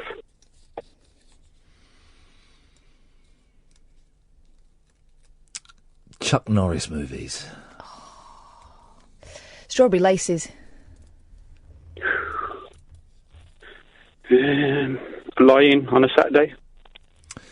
Not getting into bed till about 5 o'clock in the morning on a Saturday. Other people's chips. Smell of vinegar, salt and vinegar. Yeah. Smell of salt and vinegar on the chips.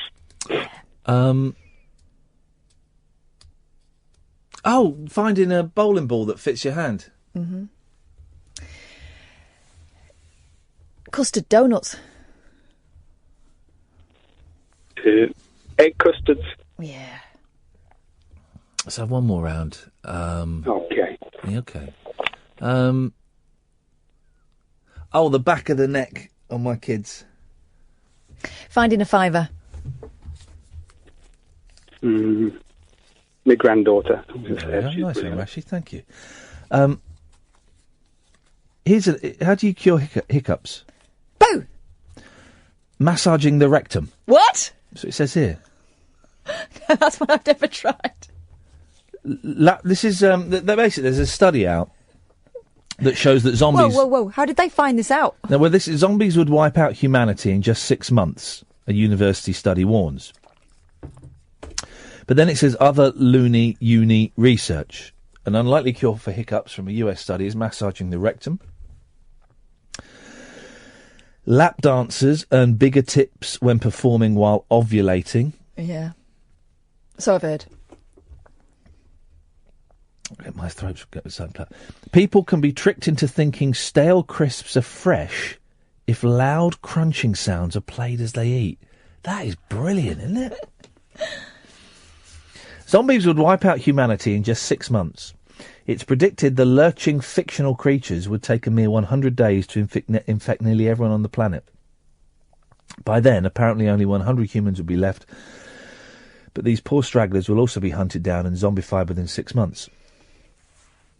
Science students at the Leicester University decided to calculate how long it would take a flesh-eating zombie virus to kill us all. The group of undergraduates, inspired by gory TV shows such as The Walking Dead, then published their apocalyptic findings under the title of Zombie Epidemic.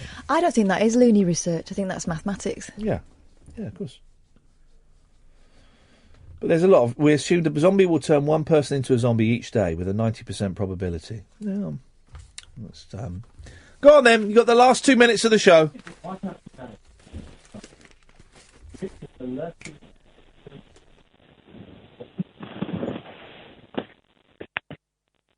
Hello?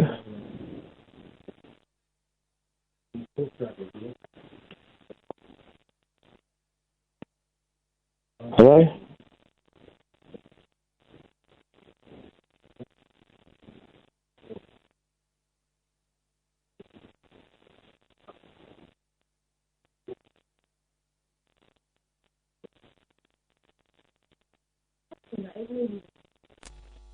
Hello?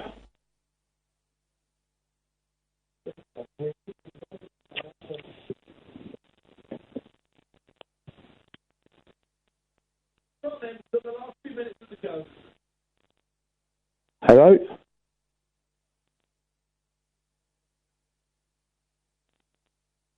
Hello?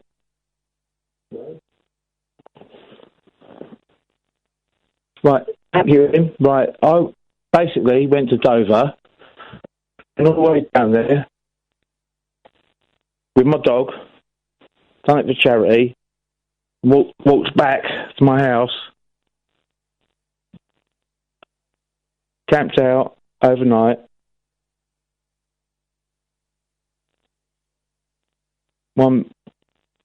stayed out, camped, raised money, got home. It was excellent. Unfortunately, though, when I got back, I wore the dog out.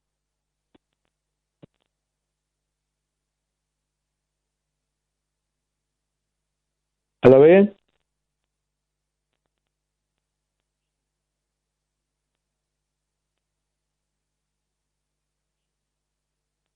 Hello?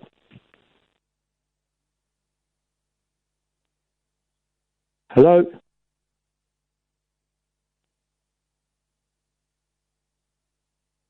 I'm not sure if you can hear me, but I raised loads of money for charity.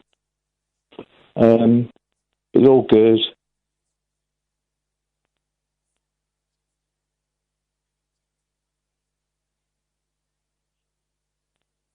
Talk Radio. Join the Talk Nation. Dial up and talk radio. We'll get you talking.